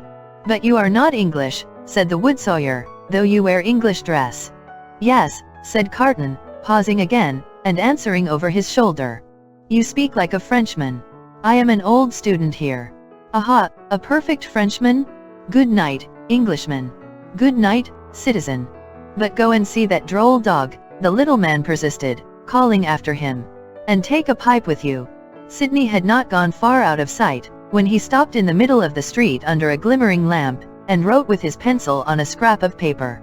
Then, traversing with the decided step of one who remembered the way well, several dark and dirty streets much dirtier than usual, for the best public thoroughfares remained uncleansed in those times of terror, he stopped at a chemist's shop, which the owner was closing with his own hands. A small, dim, crooked shop, kept in a tortuous, uphill thoroughfare, by a small, dim, crooked man. Giving this citizen, too, good night, as he confronted him at his counter, he laid the scrap of paper before him. Whew, the chemist whistled softly, as he read it. Hi, hi, hi. Sidney Carden took no heed, and the chemist said, For you, citizen. For me? You will be careful to keep them separate, citizen? You know the consequences of mixing them. Perfectly. Certain small packets were made and given to him. He put them, one by one, in the breast of his inner coat, counted out the money for them, and deliberately left the shop. "There is nothing more to do," said he, glancing upward at the moon, "until tomorrow. I can't sleep." It was not a reckless manner, the manner in which he said these words aloud under the fast-sailing clouds, nor was it more expressive of negligence than defiance. It was the settled manner of a tired man, who had wandered and struggled and got lost, but who at length struck into his road and saw its end. Long ago, when he had been famous among his earliest competitors as a youth of great promise, he had followed his father to the grave. His mother had died, years before. These solemn words, which had been read at his father's grave, arose in his mind as he went down the dark streets, among the heavy shadows, with the moon and the clouds sailing on high above him. "I am the resurrection and the life, saith the Lord. He that believeth in me, though he were dead, yet shall he live, and whosoever liveth and believeth in me, shall never die." In a city dominated by the axe, alone at night, with natural sorrow rising in him for the 63 who had been that day put to death, and for tomorrow's victims then awaiting their doom in the prisons, and still of tomorrows and tomorrows, the chain of association that brought the words home, like a rusty old ship's anchor from the deep, might have been easily found. He did not seek it, but repeated them and went on. With a solemn interest in the lighted windows where the people were going to rest, forgetful through a few calm hours of the horrors surrounding them, in the towers of the churches, where no prayers were said, for the popular revulsion had even traveled that length of self-destruction from years of priestly impostors, plunderers, and profligates, in the distant burial places, reserved, as they rode upon the gates, for eternal sleep, in the abounding jails, and in the streets along which the 60s rolled to a death which had become so common and material, that no sorrowful story of a haunting spirit ever arose among the people out of all the working of the guillotine. With a solemn interest in the whole life and death of the city settling down to its short nightly pause in fury, Sidney Carton crossed the Seine again for the lighter streets. Few coaches were abroad, for riders and coaches were liable to be suspected, and gentility hid its head in red nightcaps, and put on heavy shoes, and trudged.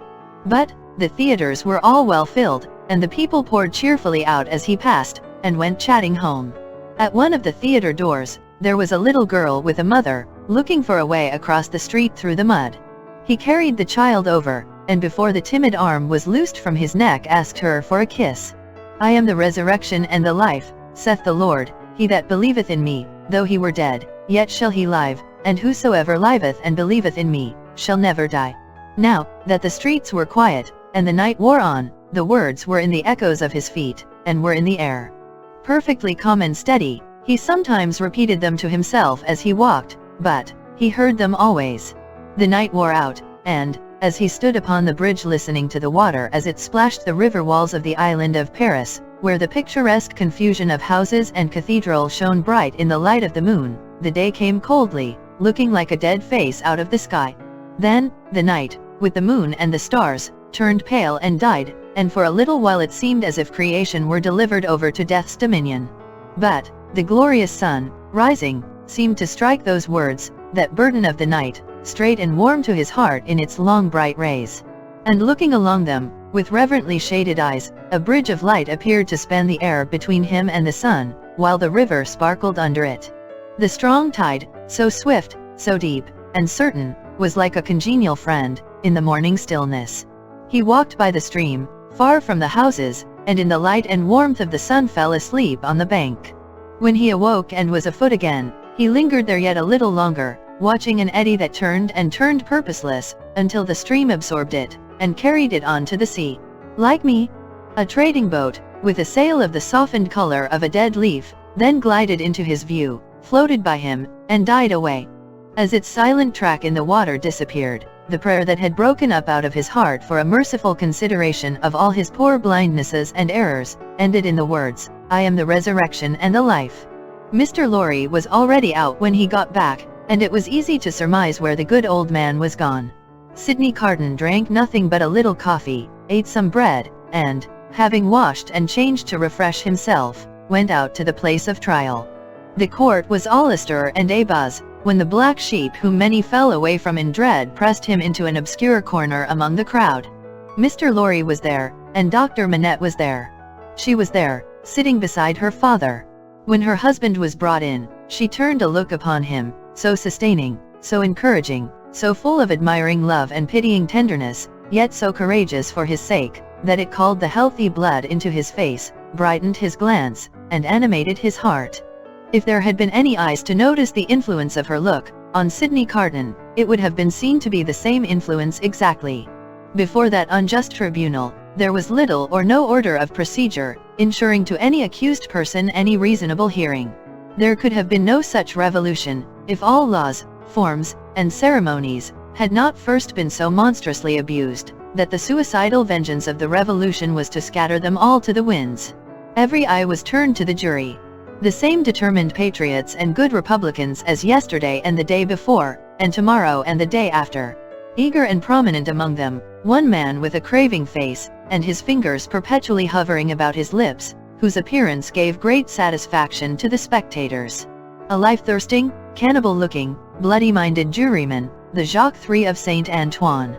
The whole jury, as a jury of dogs empaneled to try the deer. Every eye then turned to the 5 judges and the public prosecutor. No favorable leaning in that quarter today. A fell, uncompromising, murderous business meaning there.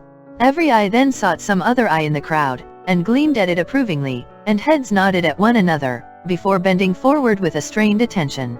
Charles Evrémonde, called Darnay. Released yesterday. Reaccused and retaken yesterday. Indictment delivered to him last night. Suspected and denounced enemy of the Republic, aristocrat, one of a family of tyrants, one of a race proscribed, for that they had used their abolished privileges to the infamous oppression of the people. Charles Evrémonde, called Darnay, in right of such proscription, absolutely dead in law. To this effect, in as few or fewer words, the public prosecutor. The President asked, was the accused openly denounced or secretly? Openly, President. By whom? 3 voices. Ernest Defarge, wine vendor of Saint Antoine. Good. Therese Defarge, his wife. Good. Alexander Manette, physician.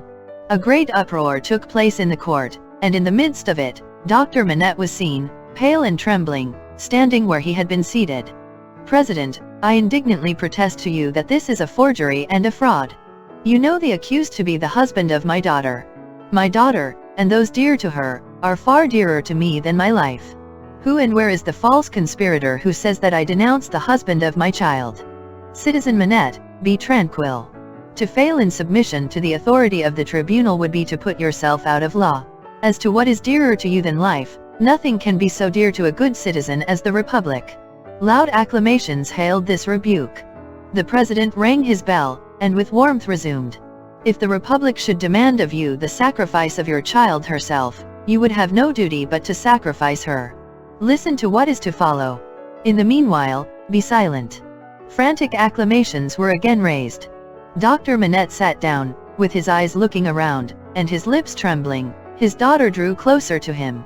The craving man on the jury rubbed his hands together, and restored the usual hand to his mouth.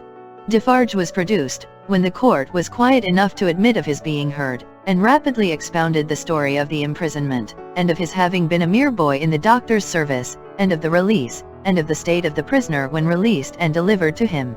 This short examination followed, for the court was quick with its work. You did good service at the taking of the Bastille, citizen. I believe so. Here, an excited woman screeched from the crowd, you were one of the best patriots there. Why not say so? You were a cannoneer that day there, and you were among the first to enter the accursed fortress when it fell. Patriots, I speak the truth. It was the Vengeance who, amidst the warm commendations of the audience, thus assisted the proceedings.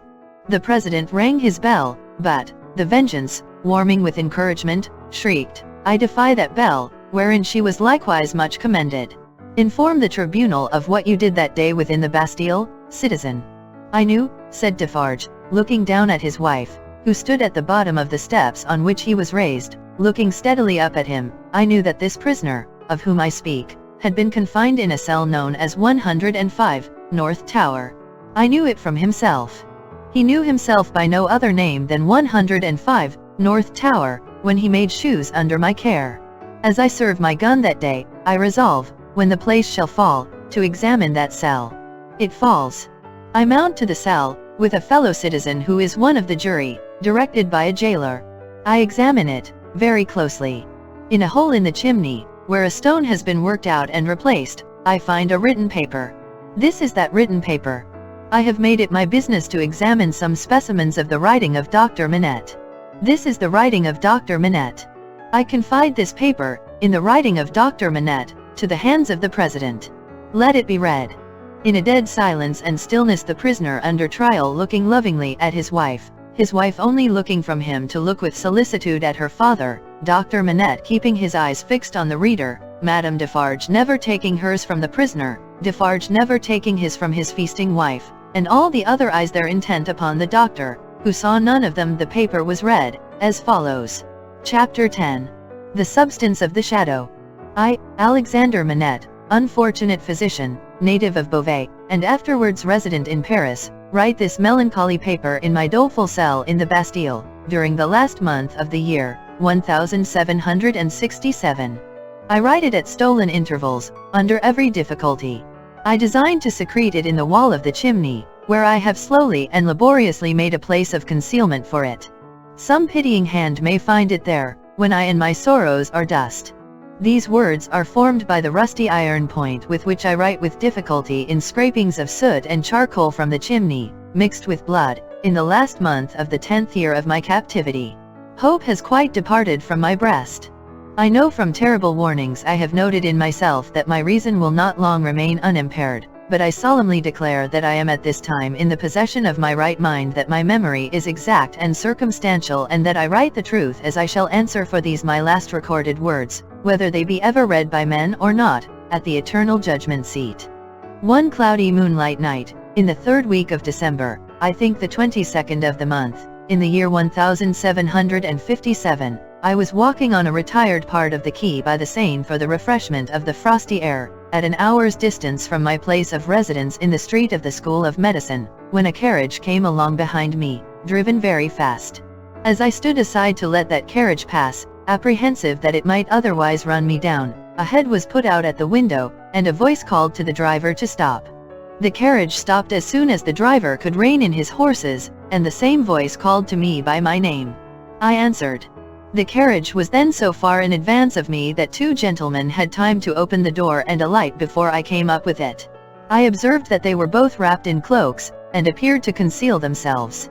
As they stood side by side near the carriage door, I also observed that they both looked of about my own age, or rather younger, and that they were greatly alike, in stature, manner, voice, and, as far as I could see, face too. "You are Dr. Manette," said one. "I am. Dr. Manette, formerly of Beauvais," said the other, the young physician, originally an expert surgeon, who within the last year or 2 has made a rising reputation in Paris. "Gentlemen," I returned, "I am that Dr. Manette of whom you speak so graciously." "We have been to your residence," said the first, "and not being so fortunate as to find you there, and being informed that you were probably walking in this direction, we followed, in the hope of overtaking you. Will you please to enter the carriage?" The manner of both was imperious, and they both moved, as these words were spoken, so as to place me between themselves and the carriage door. They were armed. I was not. "Gentlemen," said I, "pardon me, but I usually inquire who does me the honor to seek my assistance, and what is the nature of the case to which I am summoned?" The reply to this was made by him who had spoken second. "Doctor, your clients are people of condition. As to the nature of the case, our confidence in your skill assures us that you will ascertain it for yourself better than we can describe it. Enough. Will you please to enter the carriage?" I could do nothing but comply, and I entered it in silence. They both entered after me, the last springing in, after putting up the steps. The carriage turned about, and drove on at its former speed. I repeat this conversation exactly as it occurred. I have no doubt that it is, word for word, the same.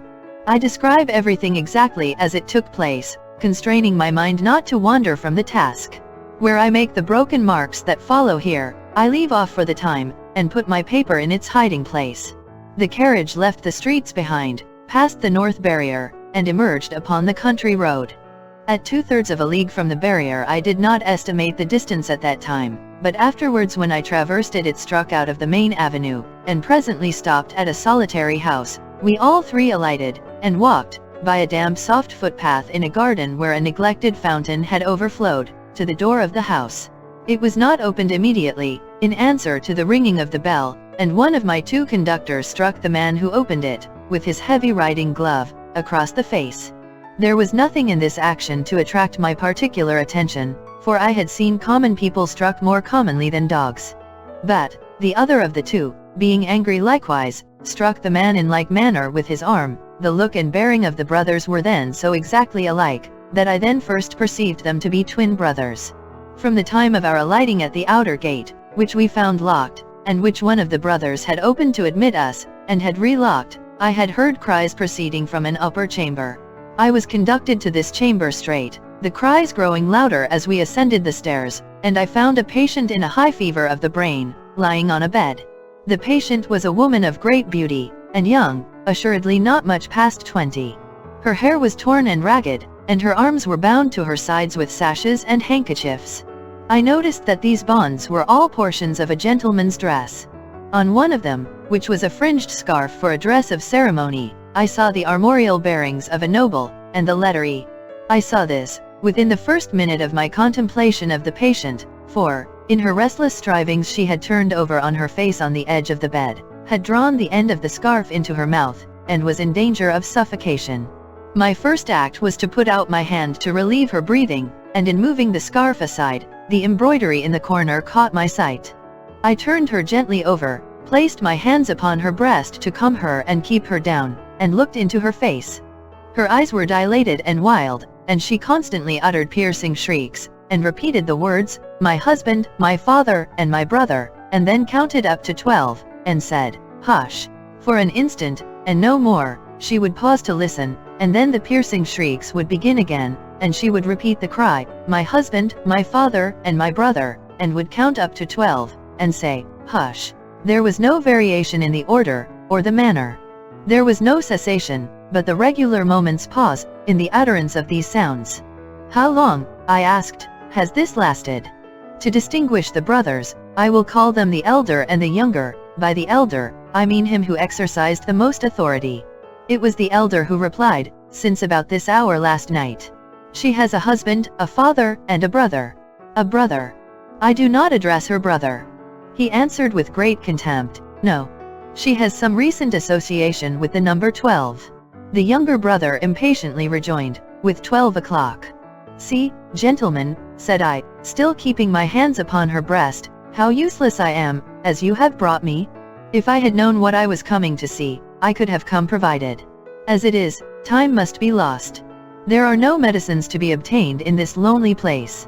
The elder brother looked to the younger, who said haughtily, "There is a case of medicines here," and brought it from a closet, and put it on the table. I opened some of the bottles, smelt them, and put the stoppers to my lips. If I had wanted to use anything save narcotic medicines that were poisons in themselves, I would not have administered any of those. "Do you doubt them?" asked the younger brother. "You see, monsieur, I am going to use them," I replied, and said no more. I made the patient swallow, with great difficulty, and after many efforts, the dose that I desired to give. As I intended to repeat it after a while, and as it was necessary to watch its influence, I then sat down by the side of the bed. There was a timid and suppressed woman in attendance, wife of the man downstairs, who had retreated into a corner. The house was damp and decayed, indifferently furnished evidently, recently occupied and temporarily used. Some thick old hangings had been nailed up before the windows, to deaden the sound of the shrieks. They continued to be uttered in their regular succession, with the cry, "My husband, my father, and my brother," the counting up to 12, and "Hush." The frenzy was so violent, that I had not unfastened the bandages restraining the arms, but I had looked to them, to see that they were not painful. The only spark of encouragement in the case, was, that my hand upon the sufferer's breast had this much soothing influence, that for minutes at a time it tranquilized the figure. It had no effect upon the cries. No pendulum could be more regular. For the reason that my hand had this effect, I assume, I had sat by the side of the bed for half an hour, with the two brothers looking on, before the elder said, "There is another patient." I was startled, and asked, "Is it a pressing case?" "You had better see," he carelessly answered, and took up a light. The other patient lay in a back room across a second staircase, which was a species of loft over a stable. There was a low plastered ceiling to a part of it, the rest was open, to the ridge of the tiled roof, and there were beams across.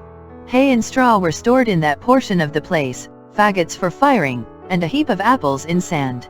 I had to pass through that part, to get at the other. My memory is circumstantial and unshaken.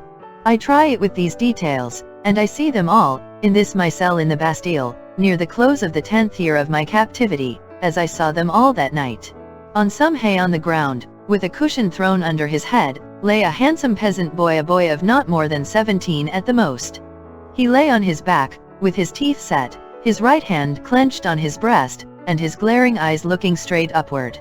I could not see where his wound was, as I kneeled on one knee over him, but I could see that he was dying of a wound from a sharp point. "I am a doctor, my poor fellow," said I. "Let me examine it." "I do not want it examined," he answered, "let it be." It was under his hand, and I soothed him to let me move his hand away. The wound was a sword thrust, received from 20 to 24 hours before, but no skill could have saved him if it had been looked to without delay. He was then dying fast. As I turned my eyes to the elder brother, I saw him looking down at this handsome boy whose life was ebbing out, as if he were a wounded bird, or hare, or rabbit, not at all as if he were a fellow creature. "How has this been done, monsieur?" said I. "A crazed young common dog? A serf? Forced my brother to draw upon him, and has fallen by my brother's sword like a gentleman." There was no touch of pity, sorrow, or kindred humanity in this answer. The speaker seemed to acknowledge that it was inconvenient to have that different order of creature dying there, and that it would have been better if he had died in the usual obscure routine of his vermin kind. He was quite incapable of any compassionate feeling about the boy, or about his fate. The boy's eyes had slowly moved to him as he had spoken, and they now slowly moved to me. "Doctor, they are very proud, these nobles, but we common dogs are proud too, sometimes. They plunder us, outrage us, beat us, kill us, but we have a little pride left, sometimes. Have you seen her, doctor?" The shrieks and the cries were audible there, though subdued by the distance. He referred to them, as if she were lying in our presence. I said, "I have seen her. She is my sister, doctor. They have had their shameful rights, these nobles, in the modesty and virtue of our sisters, many years, but we have had good girls among us. I know it, and have heard my father say so. She was a good girl. She was betrothed to a good young man, too, a tenant of his.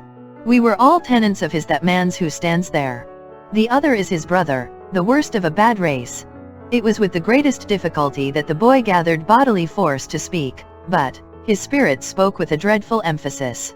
"We were so robbed by that man who stands there, as all we common dogs are by those superior beings, taxed by him without mercy, obliged to work for him without pay, obliged to grind our corn at his mill, obliged to feed scores of his tame birds on our wretched crops, and forbidden for our lives to keep a single tame bird of our own, pillaged and plundered to that degree that when we chanced to have a bit of meat, we ate it in fear, with the door barred and the shutters closed, that his people should not see it and take it from us. I say, we were so robbed, and hunted, and were made so poor, that our father told us it was a dreadful thing to bring a child into the world, and that what we should most pray for, was, that our women might be barren and our miserable race die out. I had never before seen the sense of being oppressed, bursting forth like a fire. I had supposed that it must be latent in the people somewhere, but I had never seen it break out, until I saw it in the dying boy. Nevertheless, doctor, my sister married. He was ailing at that time, poor fellow, and she married her lover, that she might tend and comfort him in our cottage, our dog hut, as that man would call it. She had not been married many weeks, when that man's brother saw her and admired her, and asked that man to lend her to him for what are husbands among us? He was willing enough, but my sister was good and virtuous, and hated his brother with a hatred as strong as mine. What did the two then? To persuade her husband to use his influence with her, to make her willing. The boy's eyes, which had been fixed on mine, slowly turned to the looker-on, and I saw in the two faces that all he said was true. The two opposing kinds of pride confronting one another, I can see, even in this Bastille, the gentleman's, all negligent indifference, the peasant's, all trodden down sentiment, and passionate revenge. You know, doctor, that it is among the rights of these nobles to harness us common dogs to carts, and drive us. They so harnessed him and drove him. You know that it is among their rights to keep us in their grounds all night, quieting the frogs, in order that their noble sleep may not be disturbed. They kept him out in the unwholesome mists at night, and ordered him back into his harness in the day. But he was not persuaded. No.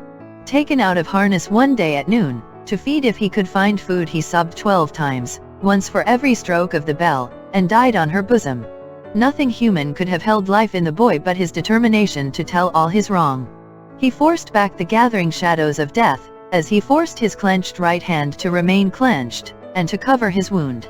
Then, with that man's permission and even with his aid, his brother took her away, in spite of what I know she must have told his brother, and what that is, will not be long unknown to you, doctor, if it is now his brother took her away for his pleasure and diversion, for a little while. I saw her pass me on the road. When I took the tidings home, our father's heart burst. He never spoke one of the words that filled it. I took my young sister, for I have another, to a place beyond the reach of this man, and where, at least, she will never be his vassal. Then, I tracked the brother here, and last night climbed in a common dog, but sword in hand. Where is the loft window? It was somewhere here. The room was darkening to his sight, the world was narrowing around him. I glanced about me, and saw that the hay and straw were trampled over the floor, as if there had been a struggle. She heard me, and ran in. I told her not to come near us till he was dead. He came in and first tossed me some pieces of money, then struck at me with a whip. But I, though a common dog, so struck at him as to make him draw. Let him break into as many pieces as he will, the sword that he stained with my common blood, he drew to defend himself, thrust at me with all his skill for his life. My glance had fallen, but a few moments before, on the fragments of a broken sword, lying among the hay. That weapon was a gentleman's. In another place, lay an old sword that seemed to have been a soldier's. Now, lift me up, doctor, lift me up. Where is he? He is not here, I said, supporting the boy, and thinking that he referred to the brother. He? Proud as these nobles are, he is afraid to see me. Where is the man who was here? Turn my face to him. I did so, raising the boy's head against my knee. But, invested for the moment with extraordinary power, he raised himself completely, obliging me to rise too, or I could not have still supported him. Marquis, said the boy, turned to him with his eyes opened wide, and his right hand raised, in the days when all these things are to be answered for, I summon you and yours, to the last of your bad race, to answer for them. I mark this cross of blood upon you, as a sign that I do it. In the days when all these things are to be answered for, I summon your brother, the worst of the bad race, to answer for them separately. I mark this cross of blood upon him, as a sign that I do it. Twice, he put his hand to the wound in his breast, and with his forefinger drew a cross in the air. He stood for an instant with the finger yet raised, and as it dropped, he dropped with it, and I laid him down dead. When I returned to the bedside of the young woman, I found her raving in precisely the same order of continuity. I knew that this might last for many hours, and that it would probably end in the silence of the grave. I repeated the medicines I had given her, and I sat at the side of the bed until the night was far advanced. She never abated the piercing quality of her shrieks, never stumbled in the distinctness or the order of her words. They were always my husband, my father, and my brother. 1, 2, 3, 4, 5, 6, 7, 8, 9, 10, 11, 12. Hush. This lasted 26 hours from the time when I first saw her. I had come and gone twice, and was again sitting by her, when she began to falter. I did what little could be done to assist that opportunity, and by she sank into a lethargy, and lay like the dead. It was as if the wind and rain had lulled at last, after a long and fearful storm. I released her arms, and called the woman to assist me to compose her figure and the dress she had torn. It was then that I knew her condition to be that of one in whom the first expectations of being a mother have arisen, and it was then that I lost the little hope I had had of her. Is she dead? Asked the Marquis, whom I will still describe as the elder brother, coming booted into the room from his horse. Not dead, said I, but like to die. What strength there is in these common bodies, he said, looking down at her with some curiosity. There is prodigious strength, I answered him, in sorrow and despair. He first laughed at my words, and then frowned at them. He moved a chair with his foot near to mine, ordered the woman away, and said in a subdued voice, Doctor, finding my brother in this difficulty with these hinds, I recommended that your aid should be invited. Your reputation is high, and, as a young man with your fortune to make, you are probably mindful of your interest. The things that you see here are things to be seen, and not spoken of." I listened to the patient's breathing, and avoided answering. "Do you honor me with your attention, doctor?" "Monsieur," said I, "in my profession, the communications of patients are always received in confidence." I was guarded in my answer, for I was troubled in my mind with what I had heard and seen. Her breathing was so difficult to trace, that I carefully tried the pulse and the heart. There was life, and no more. Looking round as I resumed my seat, I found both the brothers intent upon me.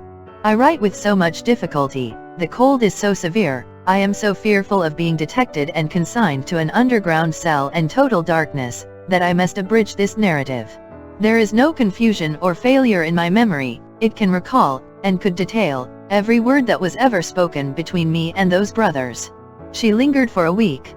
Towards the last, I could understand some few syllables that she said to me, by placing my ear close to her lips. She asked me where she was, and I told her, who I was, and I told her. It was in vain that I asked her for her family name. She faintly shook her head upon the pillow, and kept her secret, as the boy had done. I had no opportunity of asking her any question, until I had told the brothers she was sinking fast, and could not live another day. Until then, though no one was ever presented to her consciousness save the woman and myself, one or other of them had always jealously sat behind the curtain at the head of the bed when I was there. But when it came to that, they seemed careless what communication I might hold with her, as if the thought passed through my mind I were dying too. I always observed that their pride bitterly resented the younger brothers, as I call him, having crossed swords with a peasant, and that peasant a boy. The only consideration that appeared to affect the mind of either of them was the consideration that this was highly degrading to the family, and was ridiculous. As often as I caught the younger brother's eyes, their expression reminded me that he disliked me deeply, for knowing what I knew from the boy. He was smoother and more polite to me than the elder, but I saw this. I also saw that I was an encumbrance in the mind of the elder, too. My patient died, 2 hours before midnight at a time, by my watch, answering almost to the minute when I had first seen her. I was alone with her, when her forlorn young head drooped gently on one side, and all her earthly wrongs and sorrows ended. The brothers were waiting in a room downstairs, impatient to ride away. I had heard them, alone at the bedside, striking their boots with their riding whips, and loitering up and down. "At last she is dead," said the elder, when I went in. "She is dead," said I. "I congratulate you, my brother," were his words as he turned round. He had before offered me money, which I had postponed taking. He now gave me a rouleau of gold. I took it from his hand, but laid it on the table. I had considered the question, and had resolved to accept nothing. "Pray excuse me," said I. "Under the circumstances, no." They exchanged looks, but bent their heads to me as I bent mine to them, and we parted without another word on either side. I am weary, worn down by misery. I cannot read what I have written with this gaunt hand. Early in the morning, the rouleau of gold was left at my door in a little box, with my name on the outside. From the first, I had anxiously considered what I ought to do. I decided, that day, to write privately to the minister, stating the nature of the 2 cases to which I had been summoned, and the place to which I had gone, in effect, stating all the circumstances. I knew what court influence was, and what the immunities of the nobles were, and I expected that the matter would never be heard of, but I wished to relieve my own mind. I had kept the matter a profound secret, even from my wife, and this, too, I resolved to state in my letter.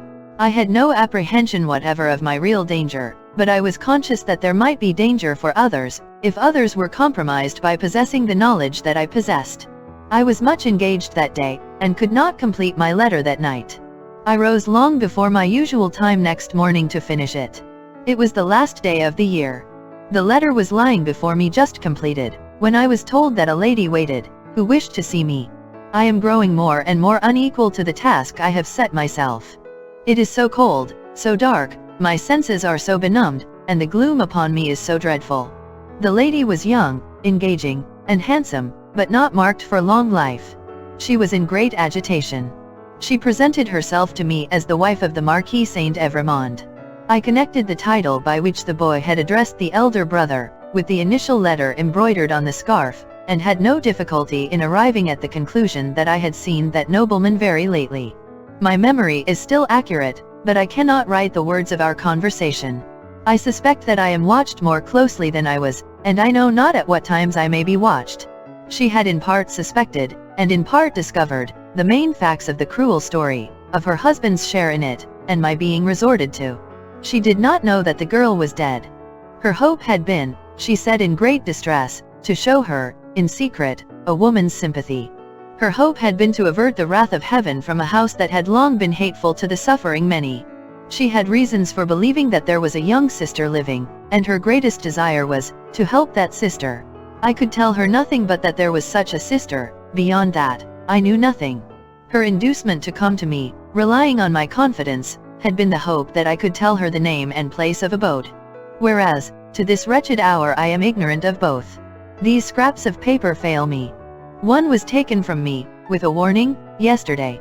I must finish my record today. She was a good, compassionate lady, and not happy in her marriage. How could she be? The brother distrusted and disliked her, and his influence was all opposed to her. She stood in dread of him, and in dread of her husband too. When I handed her down to the door, there was a child, a pretty boy from 2 to 3 years old, in her carriage. For his sake, doctor, she said, pointing to him in tears, I would do all I can to make what poor amends I can. He will never prosper in his inheritance otherwise. I have a presentiment that if no other innocent atonement is made for this, it will one day be required of him. What I have left to call my own it is little beyond the worth of a few jewels. I will make it the first charge of his life to bestow, with the compassion and lamenting of his dead mother, on this injured family, if the sister can be discovered. She kissed the boy, and said, caressing him, it is for thine own dear sake. Thou wilt be faithful, little Charles. The child answered her bravely, yes.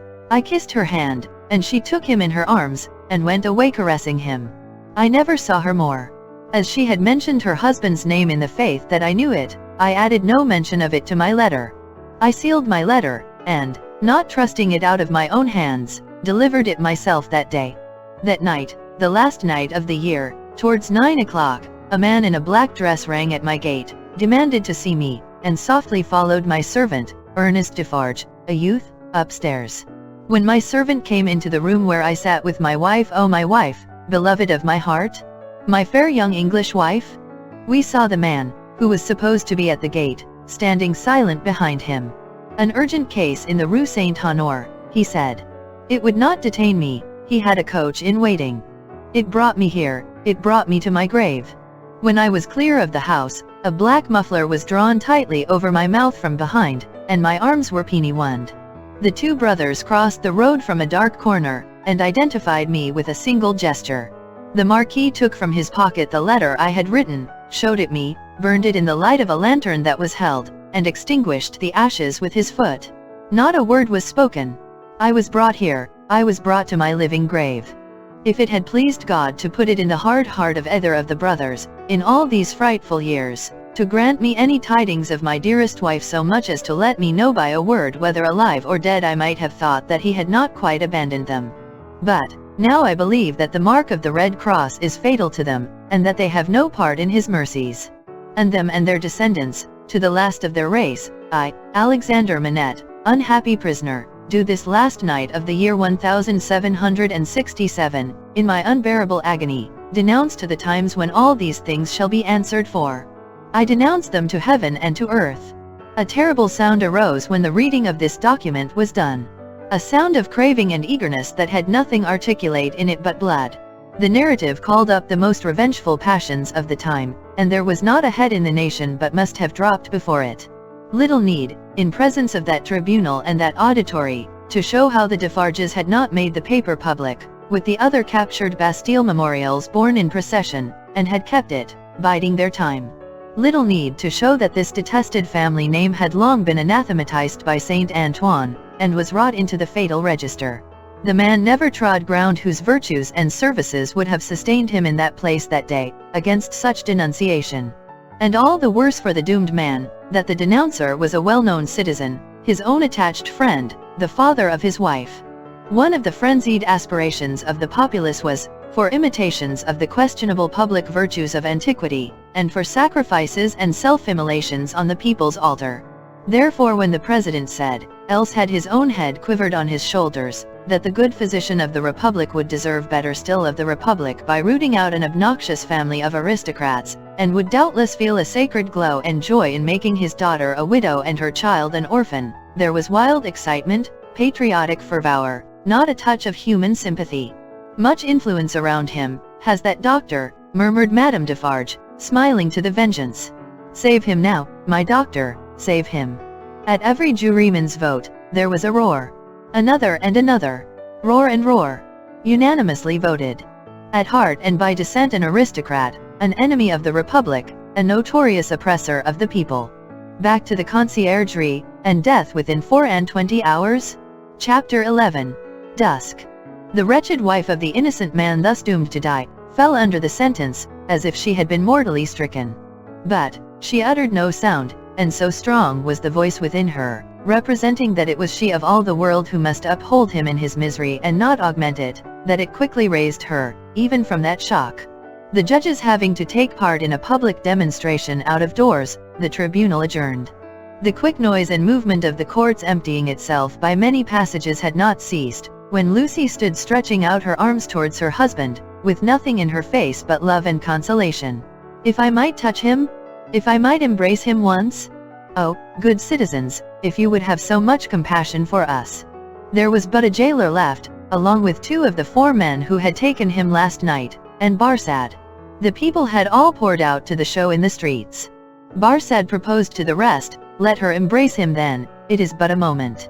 It was silently acquiesced in, and they passed her over the seats in the hall to a raised place, where he, by leaning over the dock, could fold her in his arms.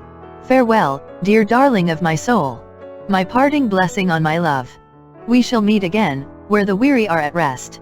They were her husband's words, as he held her to his bosom. I can bear it, dear Charles. I am supported from above, don't suffer for me. A parting blessing for our child. I send it to her by you. I kiss her by you. I say farewell to her by you. My husband. No? A moment. He was tearing himself apart from her. We shall not be separated long. I feel that this will break my heart by and by, but I will do my duty while I can, and when I leave her, God will raise up friends for her, as he did for me. Her father had followed her, and would have fallen on his knees to both of them, but that Darnay put out a hand and seized him, crying, No, no. What have you done, that you should kneel to us? We know now, what a struggle you made of old. We know, now what you underwent when you suspected my descent, and when you knew it. We know now, the natural antipathy you strove against, and conquered, for her dear sake. We thank you with all our hearts, and all our love and duty. Heaven be with you. Her father's only answer was to draw his hands through his white hair, and wring them with a shriek of anguish. It could not be otherwise, said the prisoner. All things have worked together as they have fallen out. It was the always vain endeavor to discharge my poor mother's trust that first brought my fatal presence near you. Good could never come of such evil, a happier end was not in nature to so unhappy a beginning. Be comforted, and forgive me. Heaven bless you. As he was drawn away, his wife released him, and stood looking after him with her hands touching one another in the attitude of prayer, and with a radiant look upon her face, in which there was even a comforting smile. As he went out at the prisoner's door, she turned, laid her head lovingly on her father's breast, tried to speak to him, and fell at his feet. Then, issuing from the obscure corner from which he had never moved, Sidney Carton came and took her up. Only her father and Mr. Lorry were with her. His arm trembled as it raised her, and supported her head. Yet, there was an air about him that was not all of pity, that had a flush of pride in it. Shall I take her to a coach? I shall never feel her weight. He carried her lightly to the door, and laid her tenderly down in a coach. Her father and their old friend got into it, and he took his seat beside the driver. When they arrived at the gateway where he had paused in the dark not many hours before, to picture to himself on which of the rough stones of the street her feet had trodden, he lifted her again, and carried her up the staircase to their rooms. There, he laid her down on a couch, where her child and Miss Pross wept over her. Don't recall her to herself, he said, softly, to the latter, she is better so. Don't revive her to consciousness, while she only faints. "Oh, Carton, Carton, dear Carton," cried little Lucy, springing up and throwing her arms passionately round him, in a burst of grief. "Now that you have come, I think you will do something to help Mama, something to save Papa. Oh, look at her, dear Carton. Can you, of all the people who love her, bear to see her so?" He bent over the child, and laid her blooming cheek against his face. He put her gently from him, and looked at her unconscious mother. "Before I go," he said, and paused, "I may kiss her."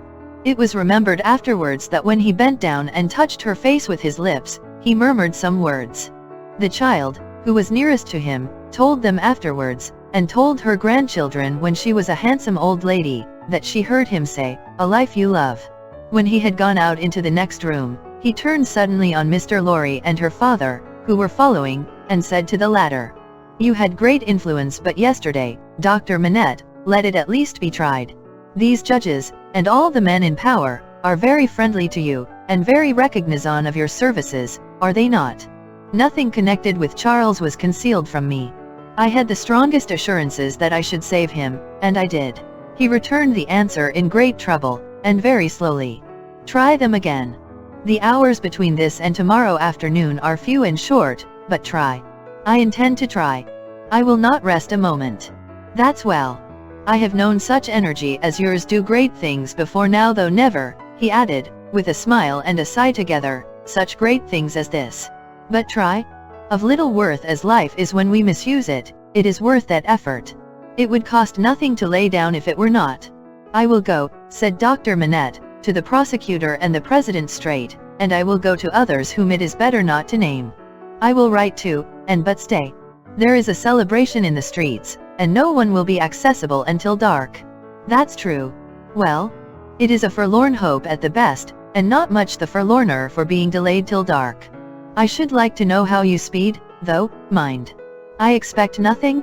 When are you likely to have seen these dread powers, Dr. Manette?" "Immediately after dark, I should hope. Within an hour or two from this. It will be dark soon after 4. Let us stretch the hour or two. If I go to Mr. Lorry's at 9, shall I hear what you have done, either from our friend or from yourself?" "Yes. May you prosper." Mr. Lorry followed Sidney to the outer door, and, touching him on the shoulder as he was going away, caused him to turn. "I have no hope," said Mr. Lorry, in a low and sorrowful whisper. "Nor have I. If any one of these men, or all of these men, were disposed to spare him, which is a large supposition, for what is his life, or any man's to them? I doubt if they durst spare him after the demonstration in the court. And so do I. I heard the fall of the axe in that sound." Mr. Lorry leaned his arm upon the doorpost, and bowed his face upon it. "Don't despond," said Carton, very gently, "don't grieve. I encouraged Dr. Manette in this idea, because I felt that it might one day be consolatory to her. Otherwise, she might think his life was wantonly thrown away or wasted, and that might trouble her." "Yes, yes, yes," returned Mr. Lorry, drying his eyes, "you are right. But he will perish, there is no real hope." "Yes. He will perish, there is no real hope," echoed Carton, and walked with a settled step, downstairs. Chapter 12. Darkness. Sidney Carton paused in the street, not quite decided where to go. "At Tellson's banking house at 9, he said, with a musing face. "Shall I do well, in the meantime, to show myself? I think so. It is best that these people should know there is such a man as I hear. It is a sound precaution, and may be a necessary preparation. But care, care, care? Let me think it out." Checking his steps, which had begun to tend towards an object, he took a turn or two in the already darkening street, and traced the thought in his mind to its possible consequences. His first impression was confirmed. "It is best," he said, finally resolved, "that these people should know there is such a man as I hear." And he turned his face towards Saint Antoine. Defarge had described himself, that day, as the keeper of a wine shop in the Saint Antoine suburb. It was not difficult for one who knew the city well, to find his house without asking any question. Having ascertained its situation, Carton came out of those closer streets again, and dined at a place of refreshment and fell sound asleep after dinner. For the first time in many years, he had no strong drink. Since last night he had taken nothing but a little light thin wine, and last night he had dropped the brandy slowly down on Mr. Lorry's hearth like a man who had done with it. It was as late as 7 o'clock when he awoke refreshed, and went out into the streets again. As he passed along towards St. Antoine, he stopped at a shop window where there was a mirror, and slightly altered the disordered arrangement of his loose cravat, and his coat collar, and his wild hair. This done, he went on direct to Defarge's, and went in. There happened to be no customer in the shop but Jacques III, of the restless fingers and the croaking voice. This man, whom he had seen upon the jury, stood drinking at the little counter, in conversation with the Defarges, man and wife. The Vengeance assisted in the conversation, like a regular member of the establishment. As Carton walked in, took his seat and asked, in very indifferent French, for a small measure of wine, Madame Defarge cast a careless glance at him, and then a keener, and then a keener, and then advanced to him herself, and asked him what it was he had ordered. He repeated what he had already said. English? Asked Madame Defarge, inquisitively raising her dark eyebrows. After looking at her, as if the sound of even a single French word were slow to express itself to him, he answered, in his former strong foreign accent. Yes, madam, yes. I am English. Madame Defarge returned to her counter to get the wine, and, as he took up a Jacobin journal and feigned to pore over it puzzling out its meaning, he heard her say, I swear to you, like Evrémonde. Defarge brought him the wine, and gave him good evening. How? Good evening. Oh? Good evening, citizen, filling his glass. Ah, and good wine. I drink to the Republic. Defarge went back to the counter, and said, certainly, a little like. Madame sternly retorted, I tell you a good deal like. Jacques III pacifically remarked, he is so much in your mind, see you, madam. The amiable Vengeance added, with a laugh, yes, my faith. And you are looking forward with so much pleasure to seeing him once more tomorrow. Carton followed the lines and words of his paper, with a slow forefinger, and with a studious and absorbed face. They were all leaning their arms on the counter close together, speaking low. After a silence of a few moments, during which they all looked towards him without disturbing his outward attention from the Jacobin editor, they resumed their conversation. It is true what Madame says, observed Jacques III. Why stop?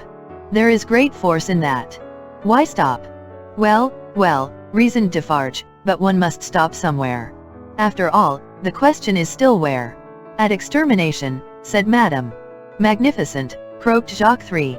The Vengeance, also, highly approved. Extermination is good doctrine, my wife, said Defarge, rather troubled. In general, I say nothing against it. But this doctor has suffered much. You have seen him today, you have observed his face when the paper was read. I have observed his face, repeated Madame, contemptuously and angrily. Yes. I have observed his face. I have observed his face to be not the face of a true friend of the Republic. Let him take care of his face. And you have observed, my wife, said Defarge, in a deprecatory manner, the anguish of his daughter, which must be a dreadful anguish to him. I have observed his daughter, repeated Madame, yes, I have observed his daughter, more times than one. I have observed her today, and I have observed her other days.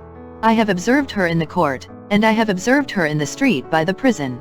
Let me but lift my finger. She seemed to raise it, the listener's eyes were always on his paper, and to let it fall with a rattle on the ledge before her, as if the axe had dropped. The sightliness is superb, croaked the juryman.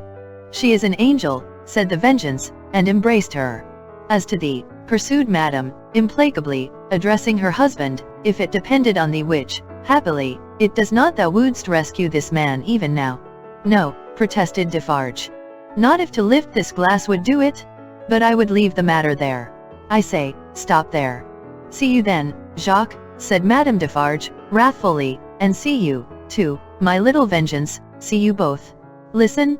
For other crimes as tyrants and oppressors, I have this race a long time on my register, doomed to destruction and extermination. Ask my husband, is that so? It is so, assented Defarge, without being asked. In the beginning of the great days, when the Bastille falls, he finds this paper of today, and he brings it home, and in the middle of the night when this place is clear and shut, we read it, here on this spot, by the light of this lamp. Ask him, is that so? It is so, assented Defarge. That night, I tell him, when the paper is read through, and the lamp is burnt out, and the day is gleaming in above those shutters and between those iron bars, that I have now a secret to communicate. Ask him, is that so? It is so, assented Defarge again. I communicate to him that secret. I smite this bosom with these two hands as I smite it now, and I tell him, Defarge, I was brought up among the fishermen of the seashore, and that peasant family so injured by the two Evremond brothers, as that Bastille paper describes, is my family. Defarge, that sister of the mortally wounded boy upon the ground was my sister, that husband was my sister's husband, that unborn child was their child, that brother was my brother, that father was my father, those dead are my dead, and that summons to answer for those things descends to me. Ask him, is that so? It is so, assented Defarge once more. Then tell wind and fire where to stop, returned Madame, but don't tell me. Both her hearers derived a horrible enjoyment from the deadly nature of her wrath. The listener could feel how white she was, without seeing her, and both highly commended it. Defarge, a weak minority, interposed a few words for the memory of the compassionate wife of the Marquis, but only elicited from his own wife a repetition of her last reply. Tell the wind and the fire where to stop, not me. Customers entered, and the group was broken up. The English customer paid for what he had had, perplexedly counted his change, and asked, as a stranger, to be directed towards the National Palace. Madame Defarge took him to the door, and put her arm on his, in pointing out the road. The English customer was not without his reflections then, that it might be a good deed to seize that arm, lift it, and strike under it sharp and deep. But he went his way, and was soon swallowed up in the shadow of the prison wall. At the appointed hour, he emerged from it to present himself in Mr. Lorry's room again, where he found the old gentleman walking to and fro in restless anxiety. He said he had been with Lucy until just now, and had only left her for a few minutes, to come and keep his appointment. Her father had not been seen, since he quitted the banking house towards 4 o'clock. She had some faint hopes that his mediation might save Charles, but they were very slight. He had been more than 5 hours gone. Where could he be? Mr. Lorry waited until 10, but, Dr. Manette not returning, and he being unwilling to leave Lucy any longer, it was arranged that he should go back to her, and come to the banking house again at midnight. In the meanwhile, Carton would wait alone by the fire for the doctor. He waited and waited, and the clock struck 12, but Dr. Manette did not come back. Mr. Lorry returned, and found no tidings of him, and brought none. Where could he be?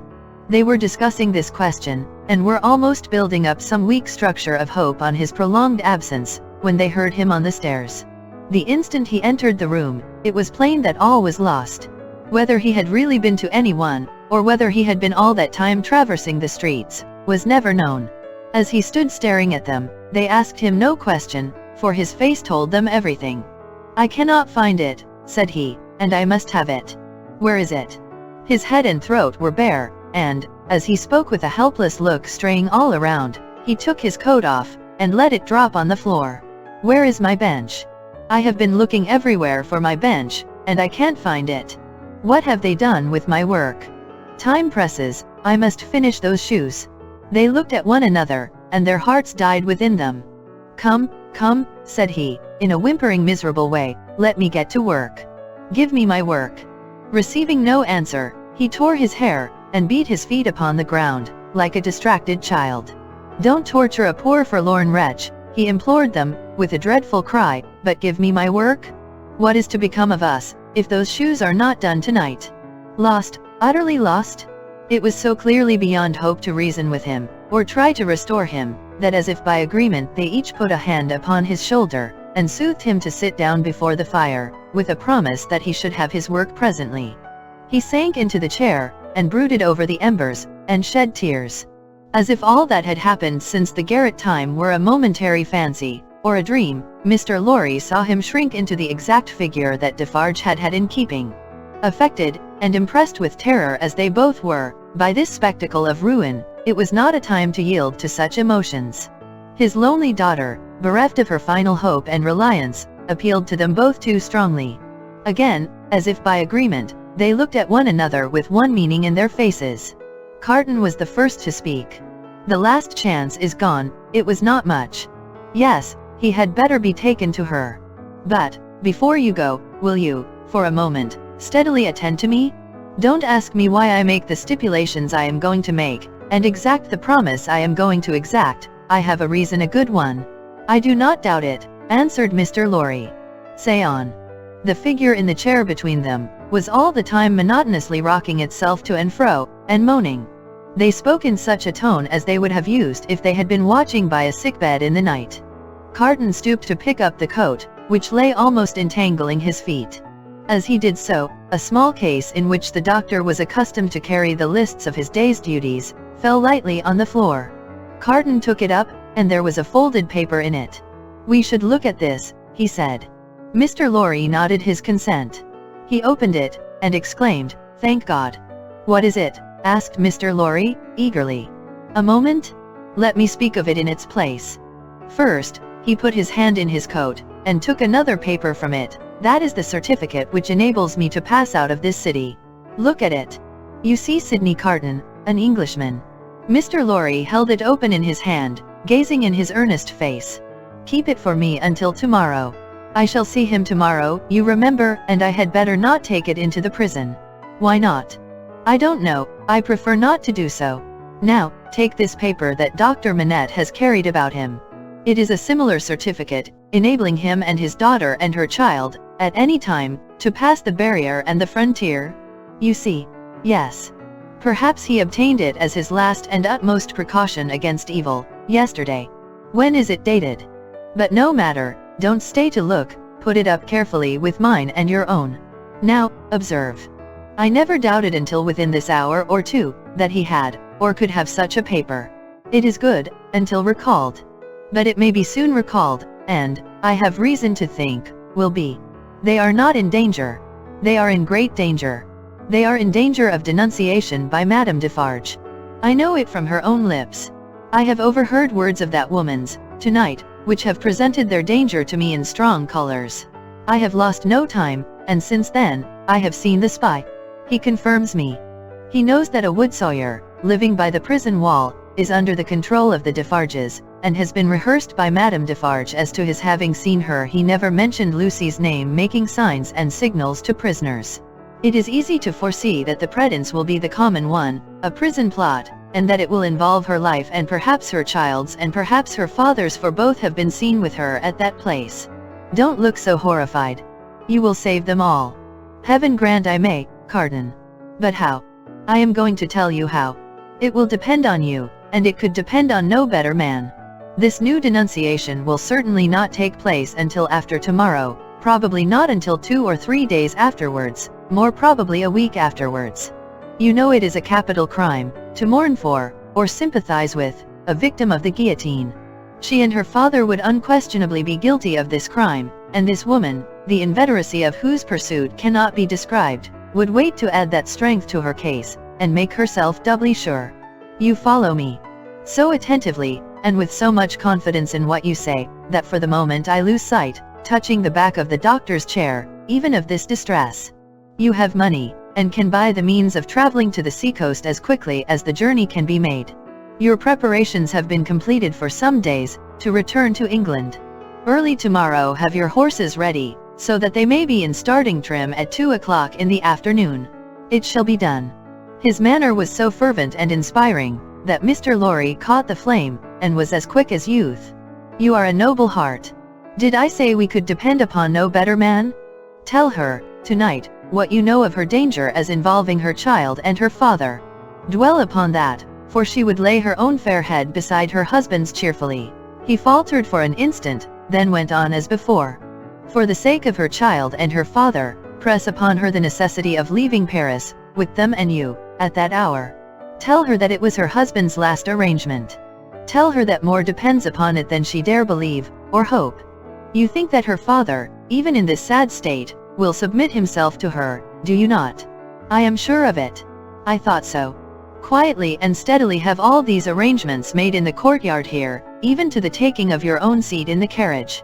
The moment I come to you, take me in, and drive away. I understand that I wait for you under all circumstances. You have my certificate in your hand with the rest, you know, and will reserve my place. Wait for nothing but to have my place occupied, and then for England. Why, then, said Mr. Lorry, grasping his eager but so firm and steady hand, it does not all depend on one old man, but I shall have a young and ardent man at my side. By the help of heaven you shall? Promise me solemnly that nothing will influence you to alter the course on which we now stand pledged to one another. Nothing, Carton. Remember these words tomorrow, change the course, or delay in it for any reason and no life can possibly be saved, and many lives must inevitably be sacrificed. I will remember them. I hope to do my part faithfully. And I hope to do mine. Now, goodbye. Though he said it with a grave smile of earnestness, and though he even put the old man's hand to his lips, he did not part from him then. He helped him so far to arouse the rocking figure before the dying embers, as to get a cloak and hat put upon it, and to tempt it forth to find where the bench and work were hidden that it still moaningly besought to have. He walked on the other side of it and protected it to the courtyard of the house where the afflicted heart so happy in the memorable time when he had revealed his own desolate heart to it outwatched the awful night.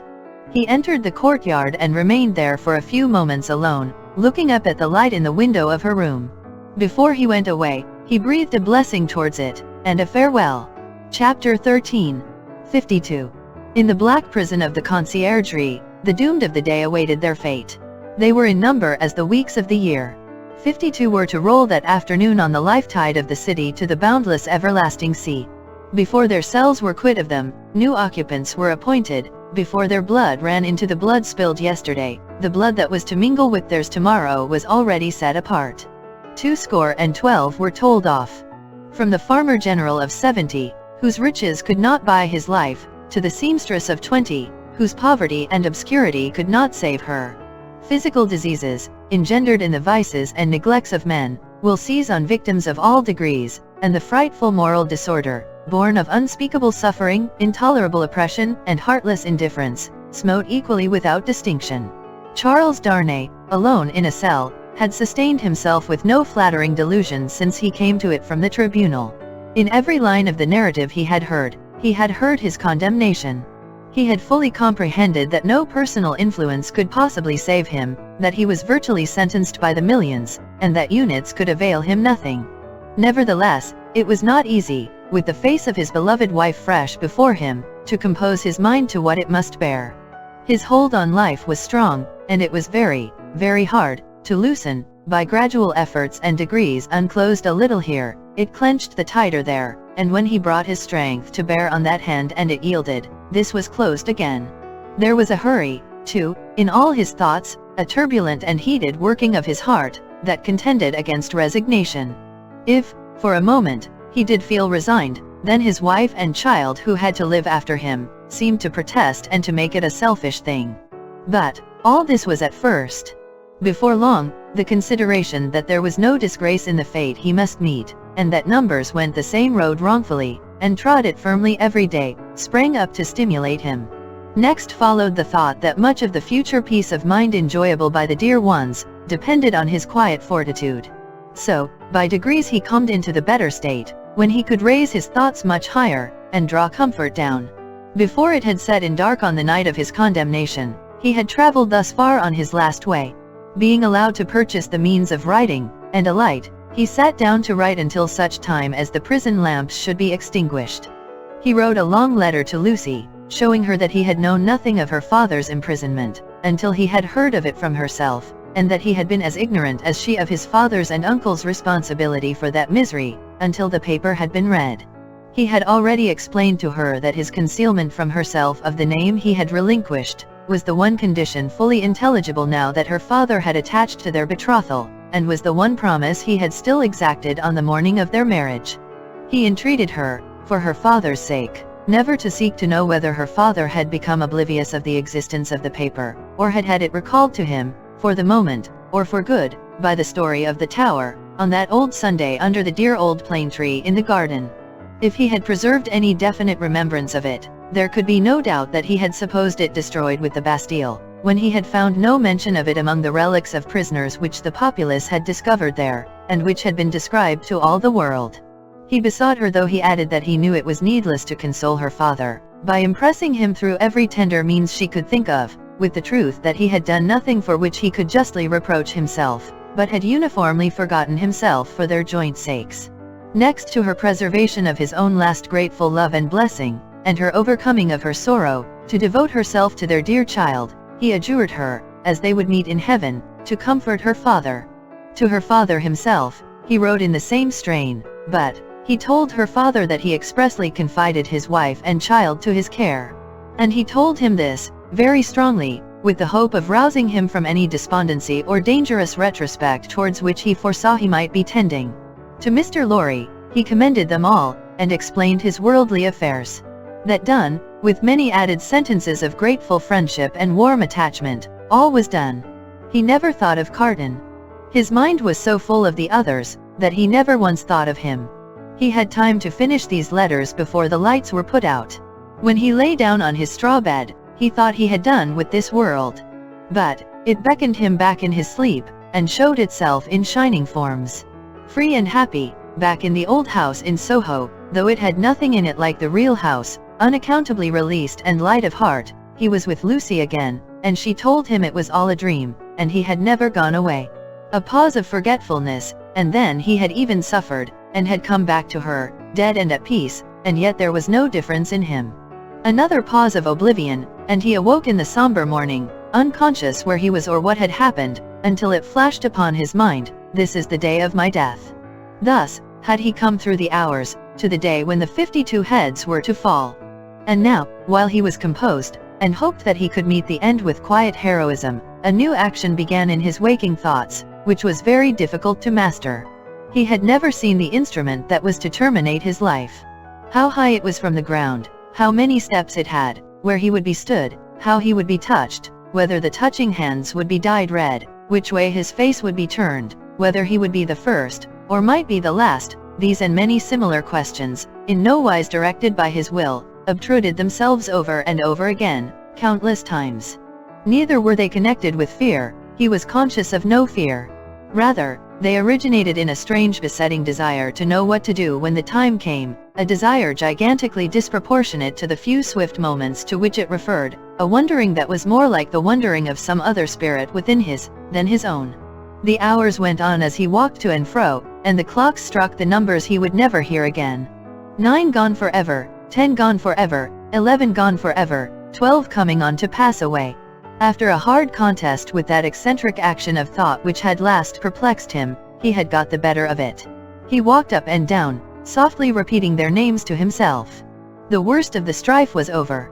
He could walk up and down, free from distracting fancies, praying for himself and for them. 12 gone forever.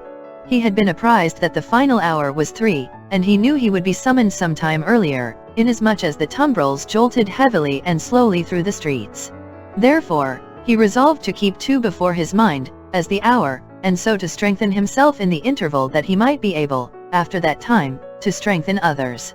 Walking regularly to and fro with his arms folded on his breast, a very different man from the prisoner, who had walked to and fro at La Force, he heard one struck away from him, without surprise. The hour had measured like most other hours. Devoutly thankful to heaven for his recovered self-possession, he thought, "There is but another now," and turned to walk again. Footsteps in the stone passage outside the door. He stopped. The key was put in the lock, and turned.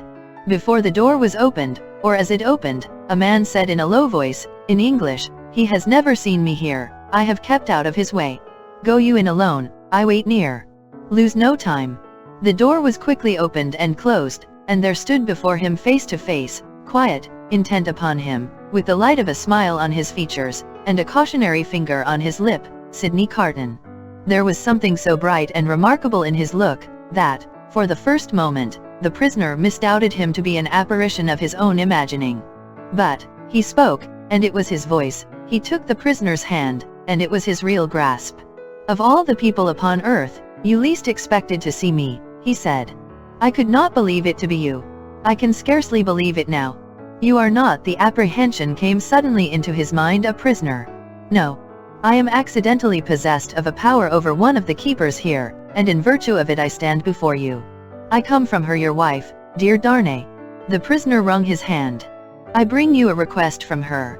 "What is it?"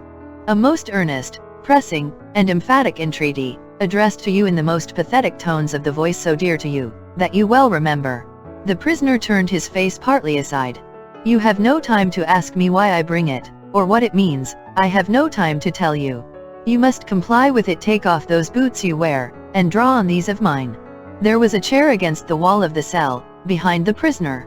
Carton, pressing forward, had already, with the speed of lightning, got him down into it, and stood over him, barefoot. "Draw on these boots of mine. Put your hands to them, put your will to them. Quick. Carton, there is no escaping from this place, it never can be done. You will only die with me. It is madness. It would be madness if I asked you to escape, but do I? When I ask you to pass out at that door, tell me it is madness and remain here. Change that cravat for this of mine, that coat for this of mine. While you do it, let me take this ribbon from your hair, and shake out your hair like this of mine." With wonderful quickness, and with a strength both of will and action, that appeared quite supernatural, he forced all these changes upon him. The prisoner was like a young child in his hands. "Carton? Dear Carton? It is madness. It cannot be accomplished, it never can be done, it has been attempted, and has always failed. I implore you not to add your death to the bitterness of mine. Do I ask you, my dear Darnay, to pass the door? When I ask that, refuse. There are pen and ink and paper on this table. Is your hand steady enough to write? It was when you came in. Steady it again, and write what I shall dictate. Quick, friend, quick." Pressing his hand to his bewildered head, Darnay sat down at the table. Carton, with his right hand in his breast, stood close beside him. "Write exactly as I speak. To whom do I address it?" "To no one." Carton still had his hand in his breast. "Do I date it?" "No." The prisoner looked up, at each question.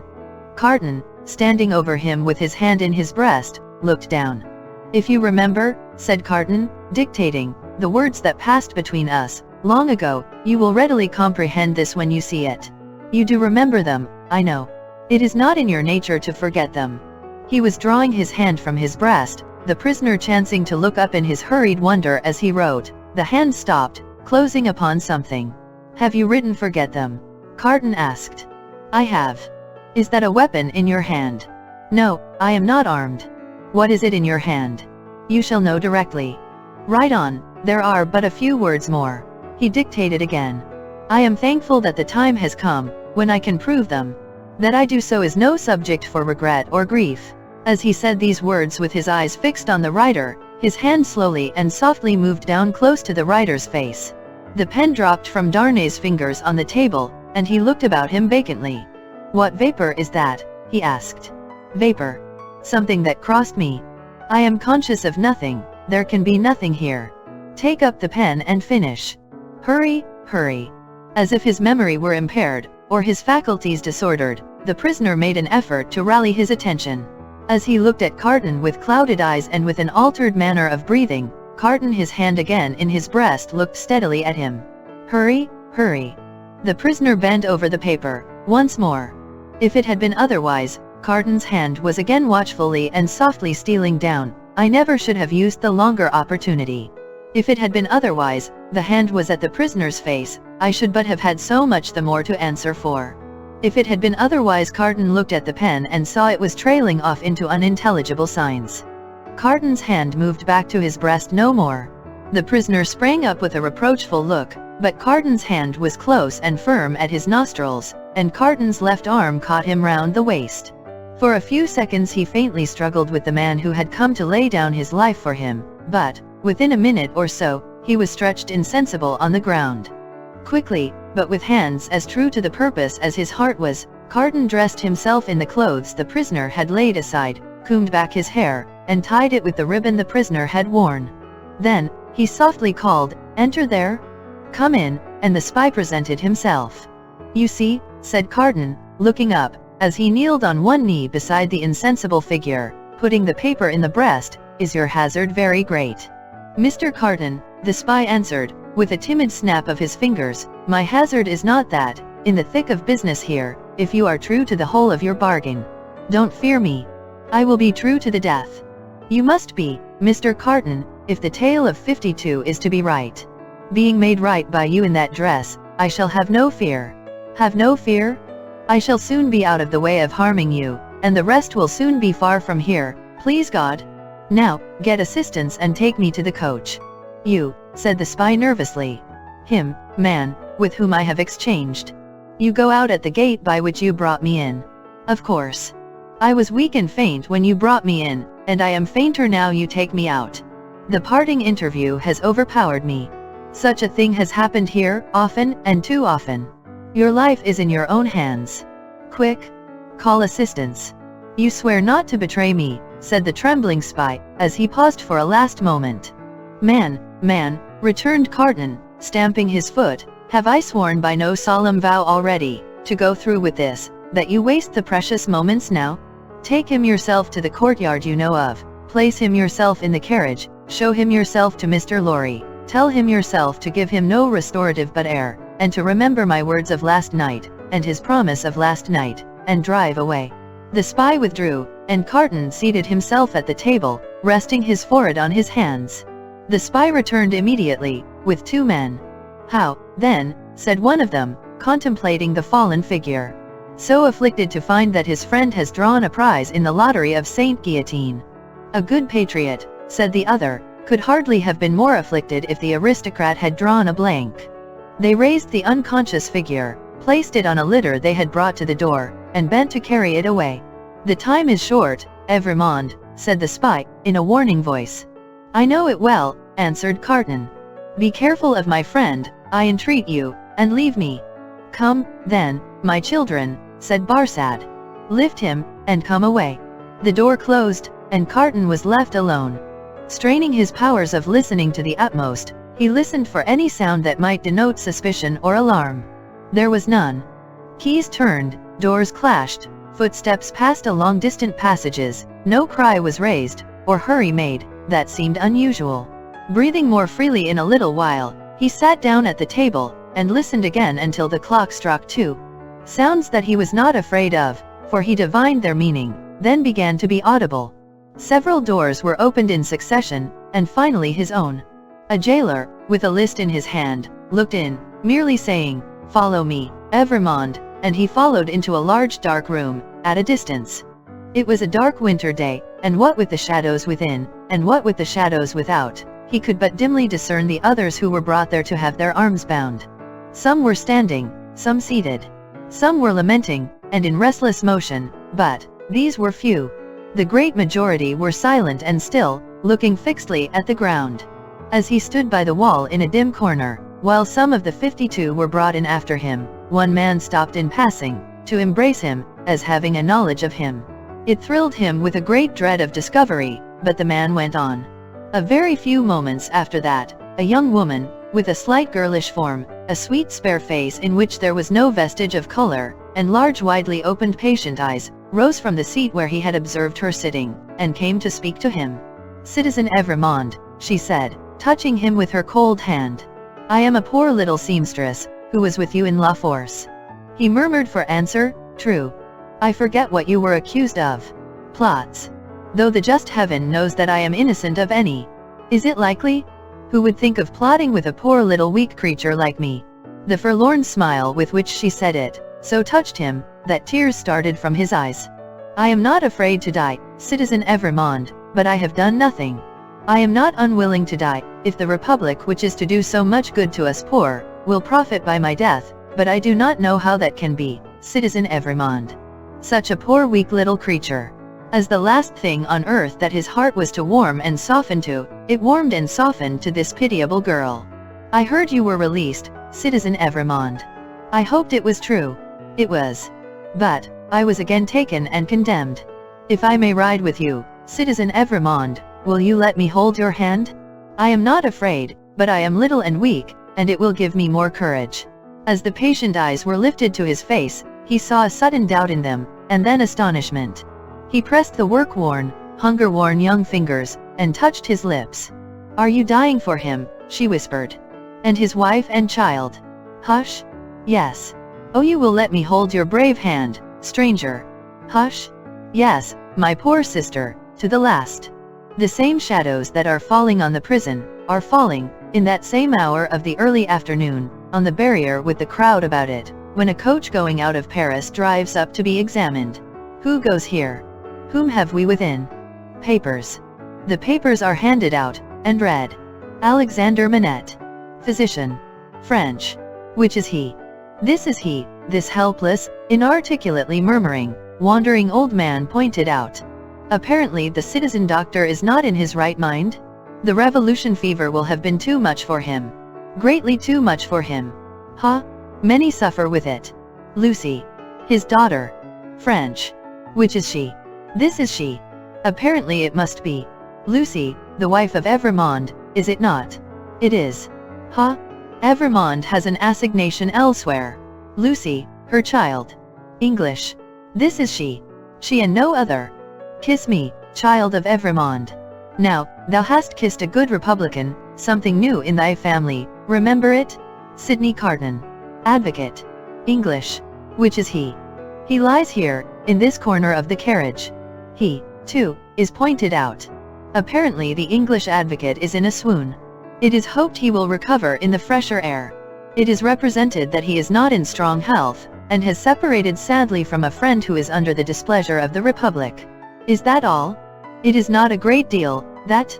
Many are under the displeasure of the Republic, and must look out at the little window. Jarvis Lorry. Banker. English. Which is he? I am he. Necessarily, being the last. It is Jarvis Lorry who has replied to all the previous questions. It is Jarvis Lorry who has alighted and stands with his hand on the coach door, replying to a group of officials. They leisurely walk round the carriage and leisurely mount the box, to look at what little luggage it carries on the roof. The country people hanging about, press nearer to the coach doors and greedily stare in. A little child, carried by its mother, has its short arm held out for it, that it may touch the wife of an aristocrat who has gone to the guillotine. Behold your papers, Jarvis Lorry, countersigned. One can depart, citizen. One can depart. Forward, my postillions. A good journey. I salute you, citizens. And the first danger past. These are again the words of Jarvis Lorry, as he clasps his hands, and looks upward. There is terror in the carriage, there is weeping, there is the heavy breathing of the insensible traveler. Are we not going too slowly? Can they not be induced to go faster? Asks Lucy, clinging to the old man. It would seem like flight, my darling. I must not urge them too much, it would rouse suspicion. Look back, and see if we are pursued. The road is clear, my dearest. So far, we are not pursued. Houses in twos and threes pass by us, solitary farms, ruinous buildings, dye works, tanneries, and the like, open country, avenues of leafless trees. The hard uneven pavement is under us, the soft deep mud is on either side. Sometimes, we strike into the skirting mud, to avoid the stones that clatter us and shake us. Sometimes, we stick in ruts and sloughs there. The agony of our impatience is then so great, that in our wild alarm and hurry we are forgetting out and running, hiding, doing anything but stopping. Out of the open country, in again among ruinous buildings, solitary farms, dye works, tanneries, and the like, cottages in twos and threes, avenues of leafless trees. Have these men deceived us, and taken us back by another road? Is not this the same place twice over? Thank heaven, no. A village. Look back, and see if we are pursued. Hush! The posting house. Leisurely, our 4 horses are taken out. Leisurely, the coach stands in the little street, bereft of horses, and with no likelihood upon it of ever moving again. Leisurely, the new horses come into visible existence, one by one. Leisurely, the new postillions follow, sucking and plaiting the lashes of their whips. Leisurely, the old postillions count their money, make wrong additions, and arrive at dissatisfied results. All the time, our overfraught hearts are beating at a rate that would far outstrip the fastest gallop of the fastest horses ever foaled. At length the new postillions are in their saddles, and the old are left behind.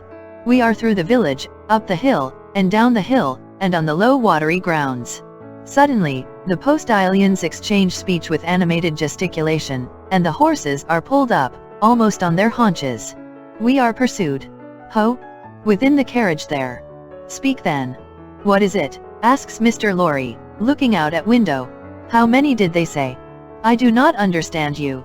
At the last post. How many to the guillotine today? 52. I said so. A brave number? My fellow citizen here would have it 42. 10 more heads are worth having. The guillotine goes handsomely. I love it. High forward. Hoop. The night comes on dark. He moves more, he is beginning to revive, and to speak intelligibly. He thinks they are still together. He asks him, by his name, what he has in his hand. Oh, pity us, kind heaven, and help us. Look out, and see if we are pursued. The wind is rushing after us, and the clouds are flying after us, and the moon is plunging after us, and the whole wild night is in pursuit of us, but, so far, we are pursued by nothing else. Chapter 14. The knitting done. In that same juncture of time when the 52 awaited their fate, Madame Defarge held darkly ominous counsel with the Vengeance and Jacques III of the revolutionary jury. Not in the wine shop did Madame Defarge confer with these ministers, but in the shed of the Wood-Sawyer, erst a mender of roads. The Sawyer himself did not participate in the conference, but abided at a little distance, like an outer satellite who was not to speak until required, or to offer an opinion until invited. But our Defarge, said Jacques III, is undoubtedly a good Republican? There is no better, the voluble Vengeance protested in her shrill notes, in France. Peace, little Vengeance, said Madame Defarge, laying her hand with a slight frown on her lieutenant's lips, hear me speak. My husband, fellow citizen, is a good Republican and a bold man. He has deserved well of the Republic, and possesses its confidence. But my husband has his weaknesses, and he is so weak as to relent towards this doctor. It is a great pity, croaked Jacques III, dubiously shaking his head, with his cruel fingers at his hungry mouth. It is not quite like a good citizen, it is a thing to regret. See you, said Madame, I care nothing for this doctor. He may wear his head or lose it, for any interest I have in him, it is all one to me. But, the Evrémonde people are to be exterminated, and the wife and child must follow the husband and father. She has a fine head for it, croaked Jacques III. I have seen blue eyes and golden hair there, and they looked charming when Samson held them up. Ogre that he was, he spoke like an epicure. Madame Defarge cast down her eyes, and reflected a little. The child also, observed Jacques III, with a meditative enjoyment of his words, has golden hair and blue eyes. And we seldom have a child there. It is a pretty sight. In a word, said Madame Defarge, coming out of her short abstraction, I cannot trust my husband in this matter. Not only do I feel, since last night, that I dare not confide to him the details of my projects, but also I feel that if I delay, there is danger of his giving warning, and then they might escape. That must never be, croaked Jacques III, no one must escape. We have not half enough as it is. We ought to have 60 a day. In a word, Madame Defarge went on, my husband has not my reason for pursuing this family to annihilation, and I have not his reason for regarding this doctor with any sensibility. I must act for myself, therefore. Come hither, little citizen. The Wood-Sawyer, who held her in the respect, and himself in the submission, of mortal fear, advanced with his hand to his red cap. Touching those signals, little citizen, said Madame Defarge, sternly, that she made to the prisoners, you are ready to bear witness to them this very day.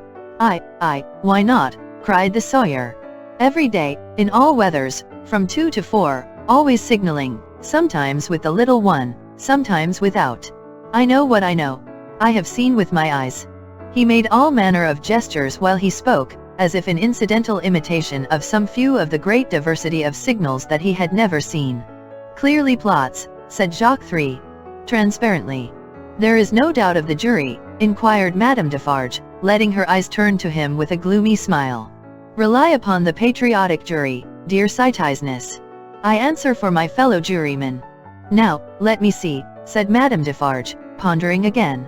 Yet once more? Can I spare this doctor to my husband? I have no feeling either way. Can I spare him? He would count as one head, observed Jacques III, in a low voice. We really have not heads enough, it would be a pity, I think. He was signaling with her when I saw her, argued Madame Defarge. I cannot speak of one without the other, and I must not be silent, and trust the case wholly to him, this little citizen here. For, I am not a bad witness. The Vengeance and Jacques III vied with each other in their fervent protestations that she was the most admirable and marvelous of witnesses. The little citizen, not to be outdone, declared her to be a celestial witness. He must take his chance, said Madame Defarge. No, I cannot spare him. You are engaged at 3 o'clock, you are going to see the batch of today executed. You. The question was addressed to the Wood-Sawyer, who hurriedly replied in the affirmative, seizing the occasion to add that he was the most ardent of Republicans, and that he would be in effect the most desolate of republicans, if anything prevented him from enjoying the pleasure of smoking his afternoon pipe in the contemplation of the droll national barber. He was so very demonstrative herein, that he might have been suspected, perhaps was, by the dark eyes that looked contemptuously at him out of Madame Defarge's head, of having his small individual fears for his own personal safety, every hour in the day. "I," said Madame, "am equally engaged at the same place. After it is over, say at 8 tonight, come you to me, in Saint Antoine, and we will give information against these people at my section." The Wood-Sawyer said he would be proud and flattered to attend the Citizeness. The Citizeness, looking at him, he became embarrassed, evaded her glance as a small dog would have done, retreated among his wood, and hid his confusion over the handle of his saw. Madame Defarge beckoned the juryman and the Vengeance a little nearer to the door, and there expounded her further views to them thus. She will now be at home, awaiting the moment of his death. She will be mourning and grieving. She will be in a state of mind to impeach the justice of the Republic. She will be full of sympathy with its enemies. I will go to her. What an admirable woman, what an adorable woman, exclaimed Jacques III, rapturously. Ah, my cherished, cried the Vengeance, and embraced her. Take you my knitting, said Madame Defarge, placing it in her lieutenant's hands, and have it ready for me in my usual seat. Keep me my usual chair. Go you there, straight, for there will probably be a greater concourse than usual, today. I willingly obey the orders of my chief, said the Vengeance with alacrity, and kissing her cheek. You will not be late. I shall be there before the commencement, and before the tumbrils arrive. Be sure you are there, my soul, said the Vengeance, calling after her, for she had already turned into the street, before the tumbrils arrive. Madame Defarge slightly waved her hand, to imply that she heard, and might be relied upon to arrive in good time, and so went through the mud, and round the corner of the prison wall. The Vengeance and the juryman, looking after her as she walked away, were highly appreciative of her fine figure, and her superb moral endowments. There were many women at that time, upon whom the time laid a dreadfully disfiguring hand, but there was not one among them more to be dreaded than this ruthless woman, now taking her way along the streets. Of a strong and fearless character, of shrewd sense and readiness, of great determination, of that kind of beauty which not only seems to impart to its possessor firmness and animosity, but to strike into others an instinctive recognition of those qualities, the troubled time would have heaved her up, under any circumstances. But, imbued from her childhood with a brooding sense of wrong, and an inveterate hatred of a class, opportunity had developed her into a tigress. She was absolutely without pity. If she had ever had the virtue in her, it had quite gone out of her. It was nothing to her, that an innocent man was to die for the sins of his forefathers. She saw, not him, but them. It was nothing to her, that his wife was to be made a widow and his daughter an orphan. That was insufficient punishment, because they were her natural enemies and her prey, and as such had no right to live.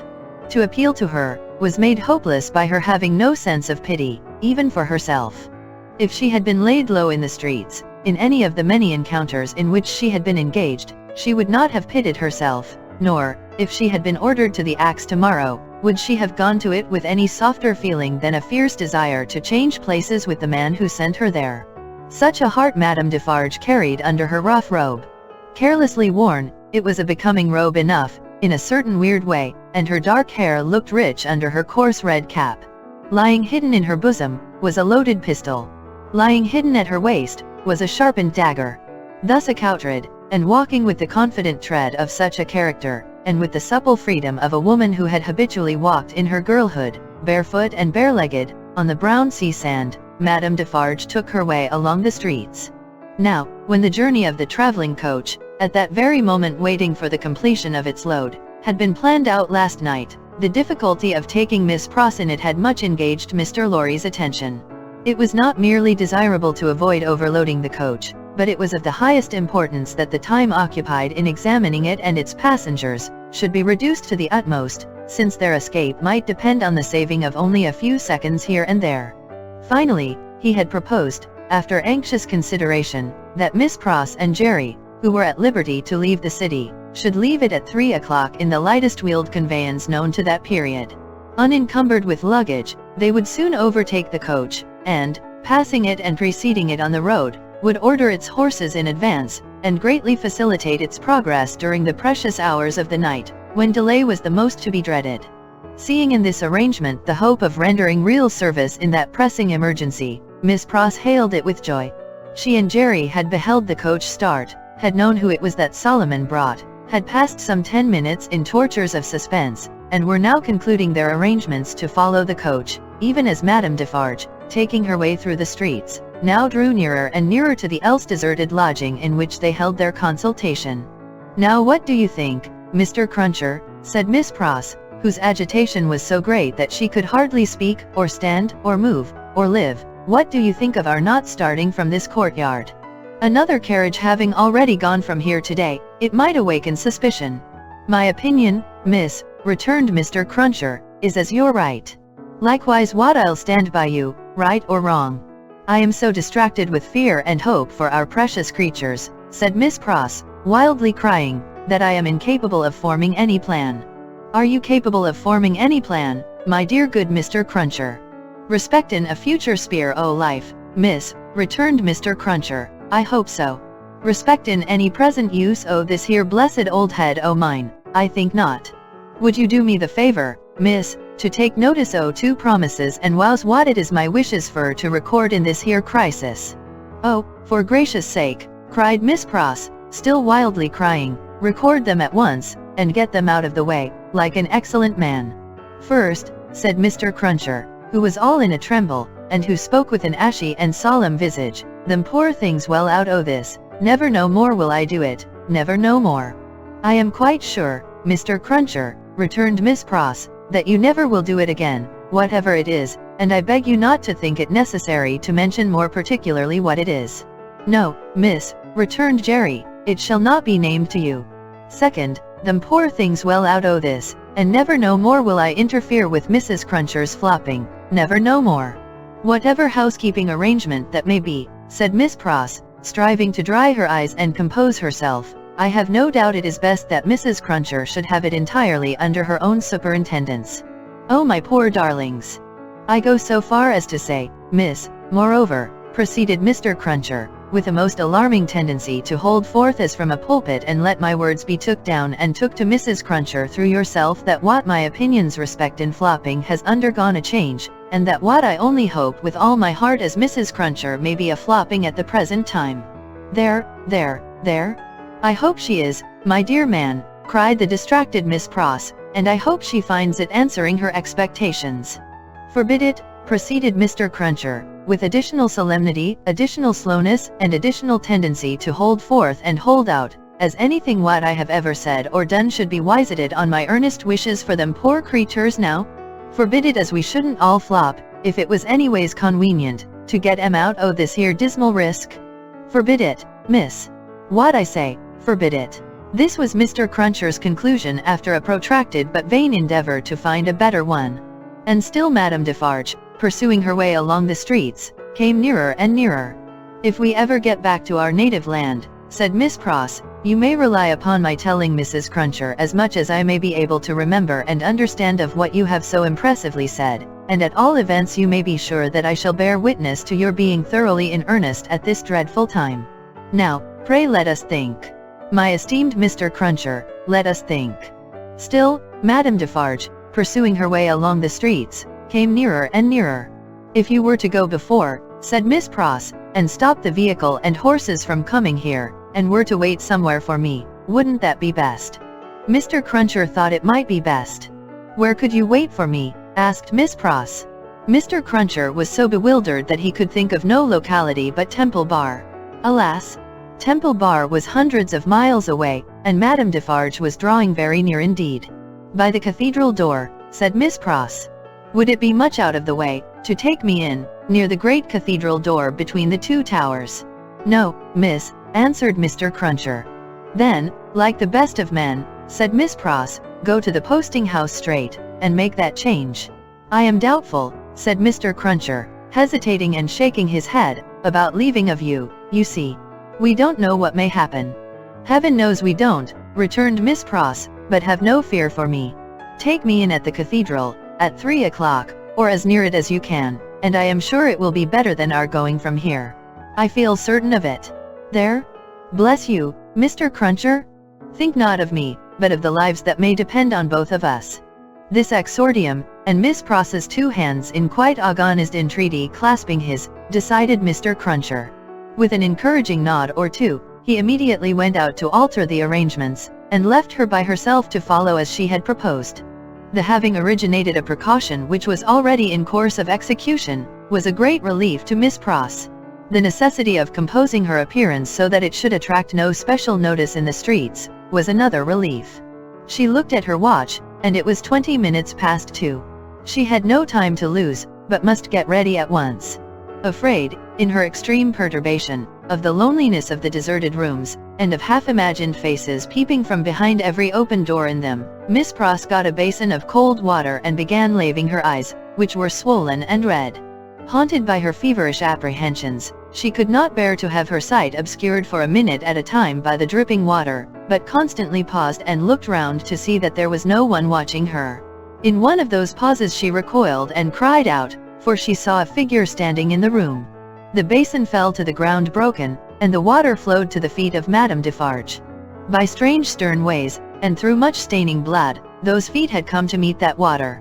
Madame Defarge looked coldly at her, and said, "The wife of Evrémonde, where is she?" It flashed upon Miss Pross's mind that the doors were all standing open, and would suggest the flight. Her first act was to shut them. There were 4 in the room, and she shut them all. She then placed herself before the door of the chamber which Lucy had occupied. Madame Defarge's dark eyes followed her through this rapid movement, and rested on her when it was finished. Miss Pross had nothing beautiful about her. Years had not tamed the wildness, or softened the grimness, of her appearance, but she too was a determined woman in her different way, and she measured Madame Defarge with her eyes, every inch. "You might, from your appearance, be the wife of Lucifer," said Miss Pross, in her breathing. "Nevertheless, you shall not get the better of me. I am an Englishwoman." Madame Defarge looked at her scornfully, but still with something of Miss Pross's own perception that they too were at bay. She saw a tight, hard, wiry woman before her, as Mr. Lorry had seen in the same figure a woman with a strong hand, in the years gone by. She knew full well that Miss Pross was the family's devoted friend. Miss Pross knew full well that Madame Defarge was the family's malevolent enemy. "On my way yonder," said Madame Defarge, with a slight movement of her hand towards the fatal spot, "where they reserve my chair and my knitting for me, I am come to make my compliments to her in passing. I wish to see her." "I know that your intentions are evil," said Miss Pross, "and you may depend upon it, I'll hold my own against them." Each spoke in her own language, neither understood the other's words, both were very watchful, and intent to deduce from look and manner, what the unintelligible words meant. "It will do her no good to keep herself concealed from me at this moment," said Madame Defarge. "Good patriots will know what that means. Let me see her. Go tell her that I wish to see her. Do you hear?" "If those eyes of yours were bedwinches," returned Miss Pross, "and I was an English four-poster, they shouldn't loose a splinter of me. No, you wicked foreign woman, I am your match." Madame Defarge was not likely to follow these idiomatic remarks in detail, but she so far understood them as to perceive that she was set at naught. "Woman imbecile and pig-like," said Madame Defarge, frowning. "I take no answer from you. I demand to see her. Either tell her that I demand to see her, or stand out of the way of the door and let me go to her." This, with an angry explanatory wave of her right arm. "I little thought," said Miss Pross, "that I should ever want to understand your nonsensical language, but I would give all I have, except the clothes I wear, to know whether you suspect the truth, or any part of it." Neither of them for a single moment released the other's eyes. Madame Defarge had not moved from the spot where she stood when Miss Pross first became aware of her, but she now advanced 1 step. "I am a Briton," said Miss Pross. "I am desperate. I don't care an English tuppence for myself. I know that the longer I keep you here, the greater hope there is for my ladybird. I'll not leave a handful of that dark hair upon your head, if you lay a finger on me." Thus Miss Pross, with a shake of her head and a flash of her eyes between every rapid sentence, and every rapid sentence a whole breath. Thus Miss Pross, who had never struck a blow in her life. But her courage was of that emotional nature that it brought the irrepressible tears into her eyes. This was a courage that Madame Defarge so little comprehended as to mistake for weakness. "Ha, ha," she laughed, "you poor wretch. What are you worth? I address myself to that doctor. Then she raised her voice and called out, "Citizen Doctor? Wife of Evremond? Child of Evremond? Any person but this miserable fool," answered the citizeness Defarge. Perhaps the following silence, perhaps some latent disclosure in the expression of Miss Pross's face, perhaps a sudden misgiving apart from either suggestion, whispered to Madame Defarge that they were gone. 3 of the doors she opened swiftly, and looked in. Those rooms are all in disorder, there has been hurried packing, there are odds and ends upon the ground. There is no one in that room behind you? Let me look. Never, said Miss Pross, who understood the request as perfectly as Madame Defarge understood the answer. If they are not in that room, they are gone, and can be pursued and brought back, said Madame Defarge to herself. As long as you don't know whether they are in that room or not, you are uncertain what to do, said Miss Pross to herself, and you shall not know that, if I can prevent your knowing it, and know that, or not know that, you shall not leave here while I can hold you. I have been in the streets from the first, nothing has stopped me, I will tear you to pieces, but I will have you from that door, said Madame Defarge. We are alone at the top of a high house in a solitary courtyard, we are not likely to be heard, and I pray for bodily strength to keep you here, while every minute you are here is worth 100,000 guineas to my darling, said Miss Pross. Madame Defarge made at the door. Miss Pross, on the instinct of the moment, seized her round the waist in both her arms, and held her tight. It was in vain for Madame Defarge to struggle and to strike. Miss Pross, with the vigorous tenacity of love, always so much stronger than hate, clasped her tight, and even lifted her from the floor in the struggle that they had. The 2 hands of Madame Defarge buffeted and tore her face, but Miss Pross, with her head down, held her round the waist, and clung to her with more than the hold of a drowning woman. Soon, Madame Defarge's hands ceased to strike, and felt at her encircled waist. "It is under my arm," said Miss Pross, in smothered tones, "you shall not draw it. I am stronger than you, I bless heaven for it. I hold you till one or other of us faints or dies." Madame Defarge's hands were at her bosom. Miss Pross looked up, saw what it was, struck at it, struck out a flash and a crash, and stood alone blinded with smoke. All this was in a second. As the smoke cleared, leaving an awful stillness, it passed out on the air, like the soul of the furious woman whose body lay lifeless on the ground. In the first fright and horror of her situation, Miss Pross passed the body as far from it as she could, and ran down the stairs to call for fruitless help. Happily, she bethought herself of the consequences of what she did, in time to check herself and go back. It was dreadful to go in at the door again, but she did go in, and even went near it, to get the bonnet and other things that she must wear. These she put on, out on the staircase, first shutting and locking the door and taking away the key. She then sat down on the stairs a few moments to breathe and to cry, and then got up and hurried away. By good fortune she had a veil on her bonnet, or she could hardly have gone along the streets without being stopped. By good fortune, too, she was naturally so peculiar in appearance as not to show disfigurement like any other woman. She needed both advantages, for the marks of gripping fingers were deep in her face, and her hair was torn, and her dress, hastily composed with unsteady hands, was clutched and dragged 100 ways. In crossing the bridge, she dropped the door key in the river. Arriving at the cathedral some few minutes before her escort, and waiting there, she thought, what if the key were already taken in a net? What if it were identified? What if the door were opened and the remains discovered? What if she were stopped at the gate, sent to prison, and charged with murder? In the midst of these fluttering thoughts, the escort appeared, took her in, and took her away. "Is there any noise in the streets?" she asked him. "The usual noises," Mr. Cruncher replied, and looked surprised by the question and by her aspect. "I don't hear you," said Miss Pross. "What do you say?" It was in vain for Mr. Cruncher to repeat what he said. Miss Pross could not hear him. "So I'll nod my head," thought Mr. Cruncher, amazed. "At all events she'll see that." And she did. "Is there any noise in the streets now?" asked Miss Pross again, presently. Again Mr. Cruncher nodded his head. "I don't hear it." "Gone deaf in an hour," said Mr. Cruncher, ruminating, with his mind much disturbed. "What's come to her?" "I feel," said Miss Pross, "as if there had been a flash and a crash, and that crash was the last thing I should ever hear in this life." "Blest if she ain't in a queer condition," said Mr. Cruncher, more and more disturbed. "What can she have been a-talking, to keep her courage up? Hark! There's the roll of them dreadful carts. You can hear that." Miss.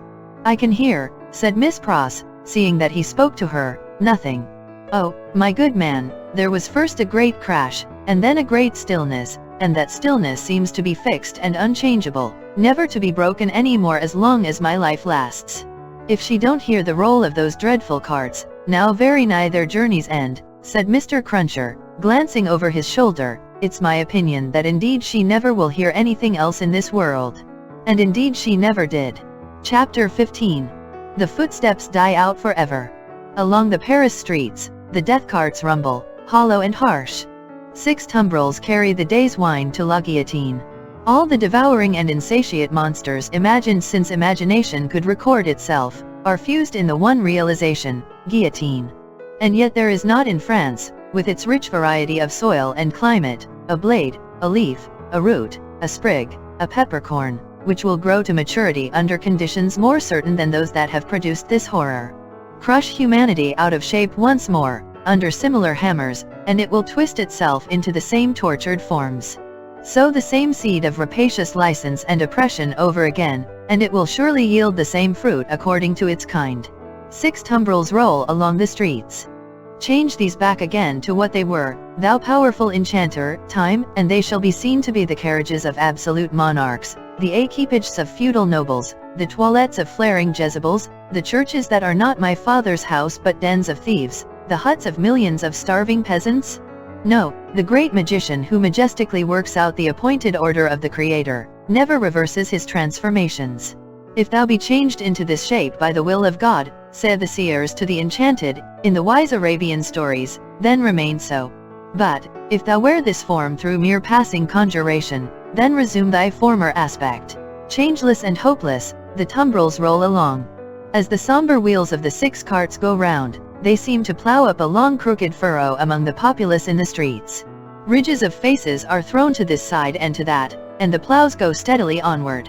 So used are the regular inhabitants of the houses to the spectacle, that in many windows there are no people, and in some the occupation of the hands is not so much as suspended, while the eyes survey the faces in the tumbrils.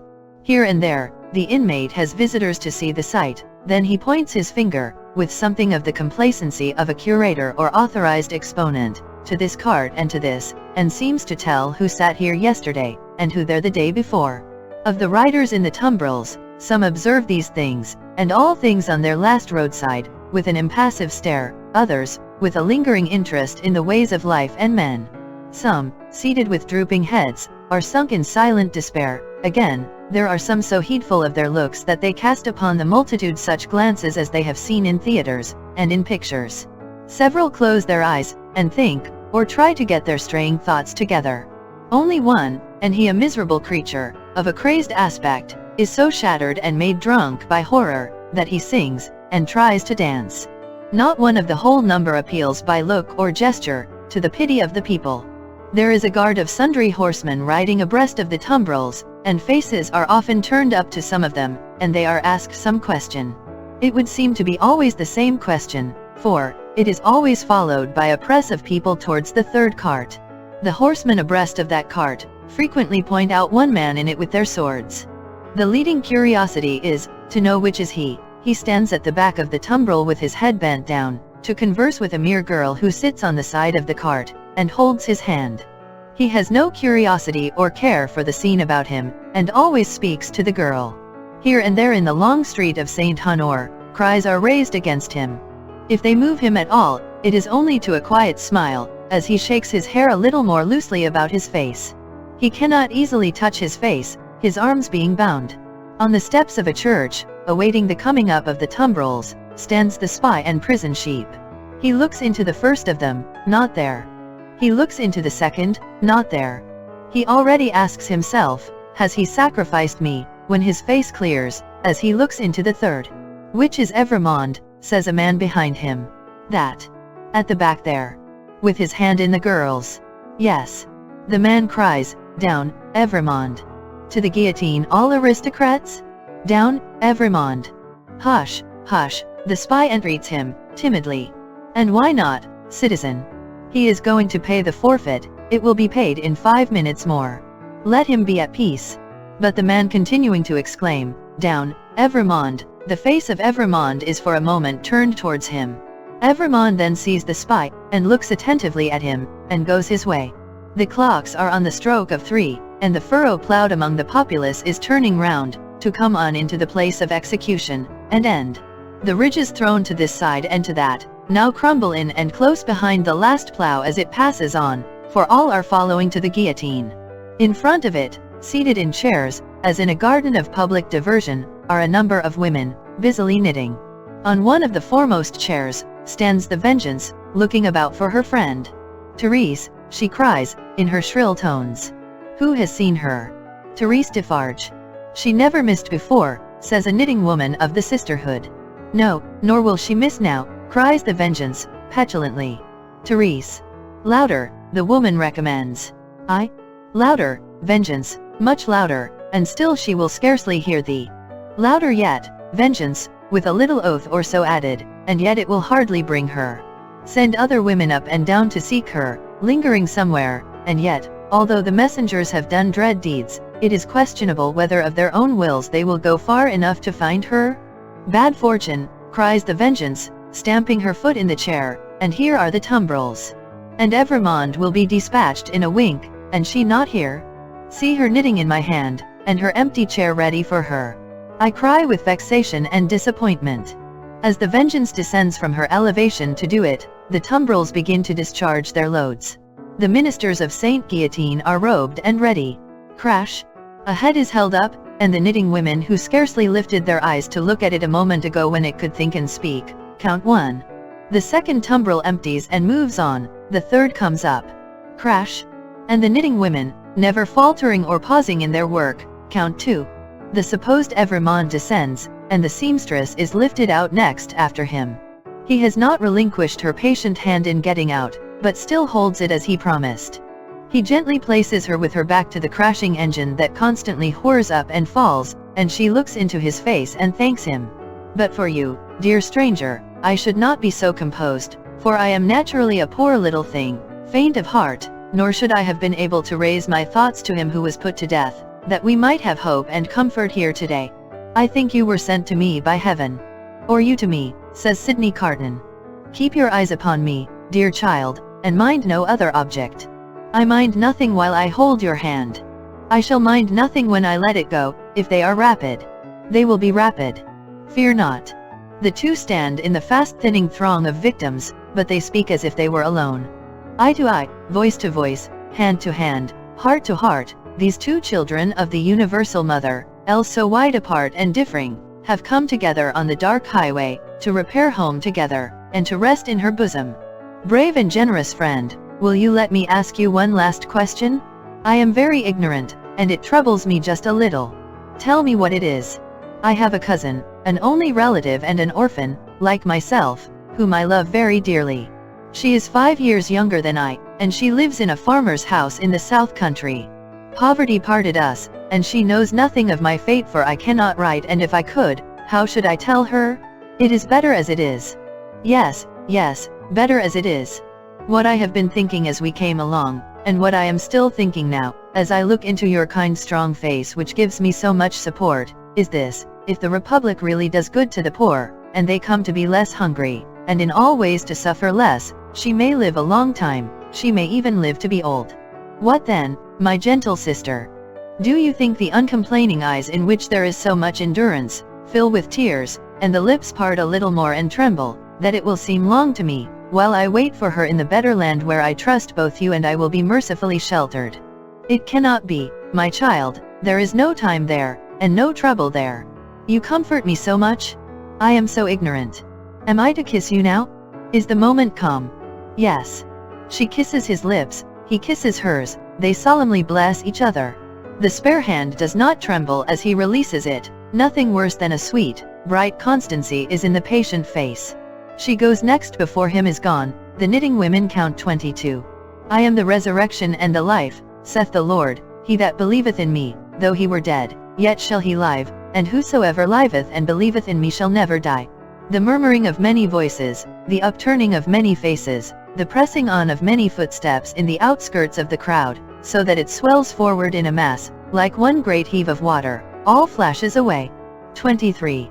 They said of him, about the city that night, that it was the peacefullest man's face ever beheld there. Many added that he looked sublime and prophetic.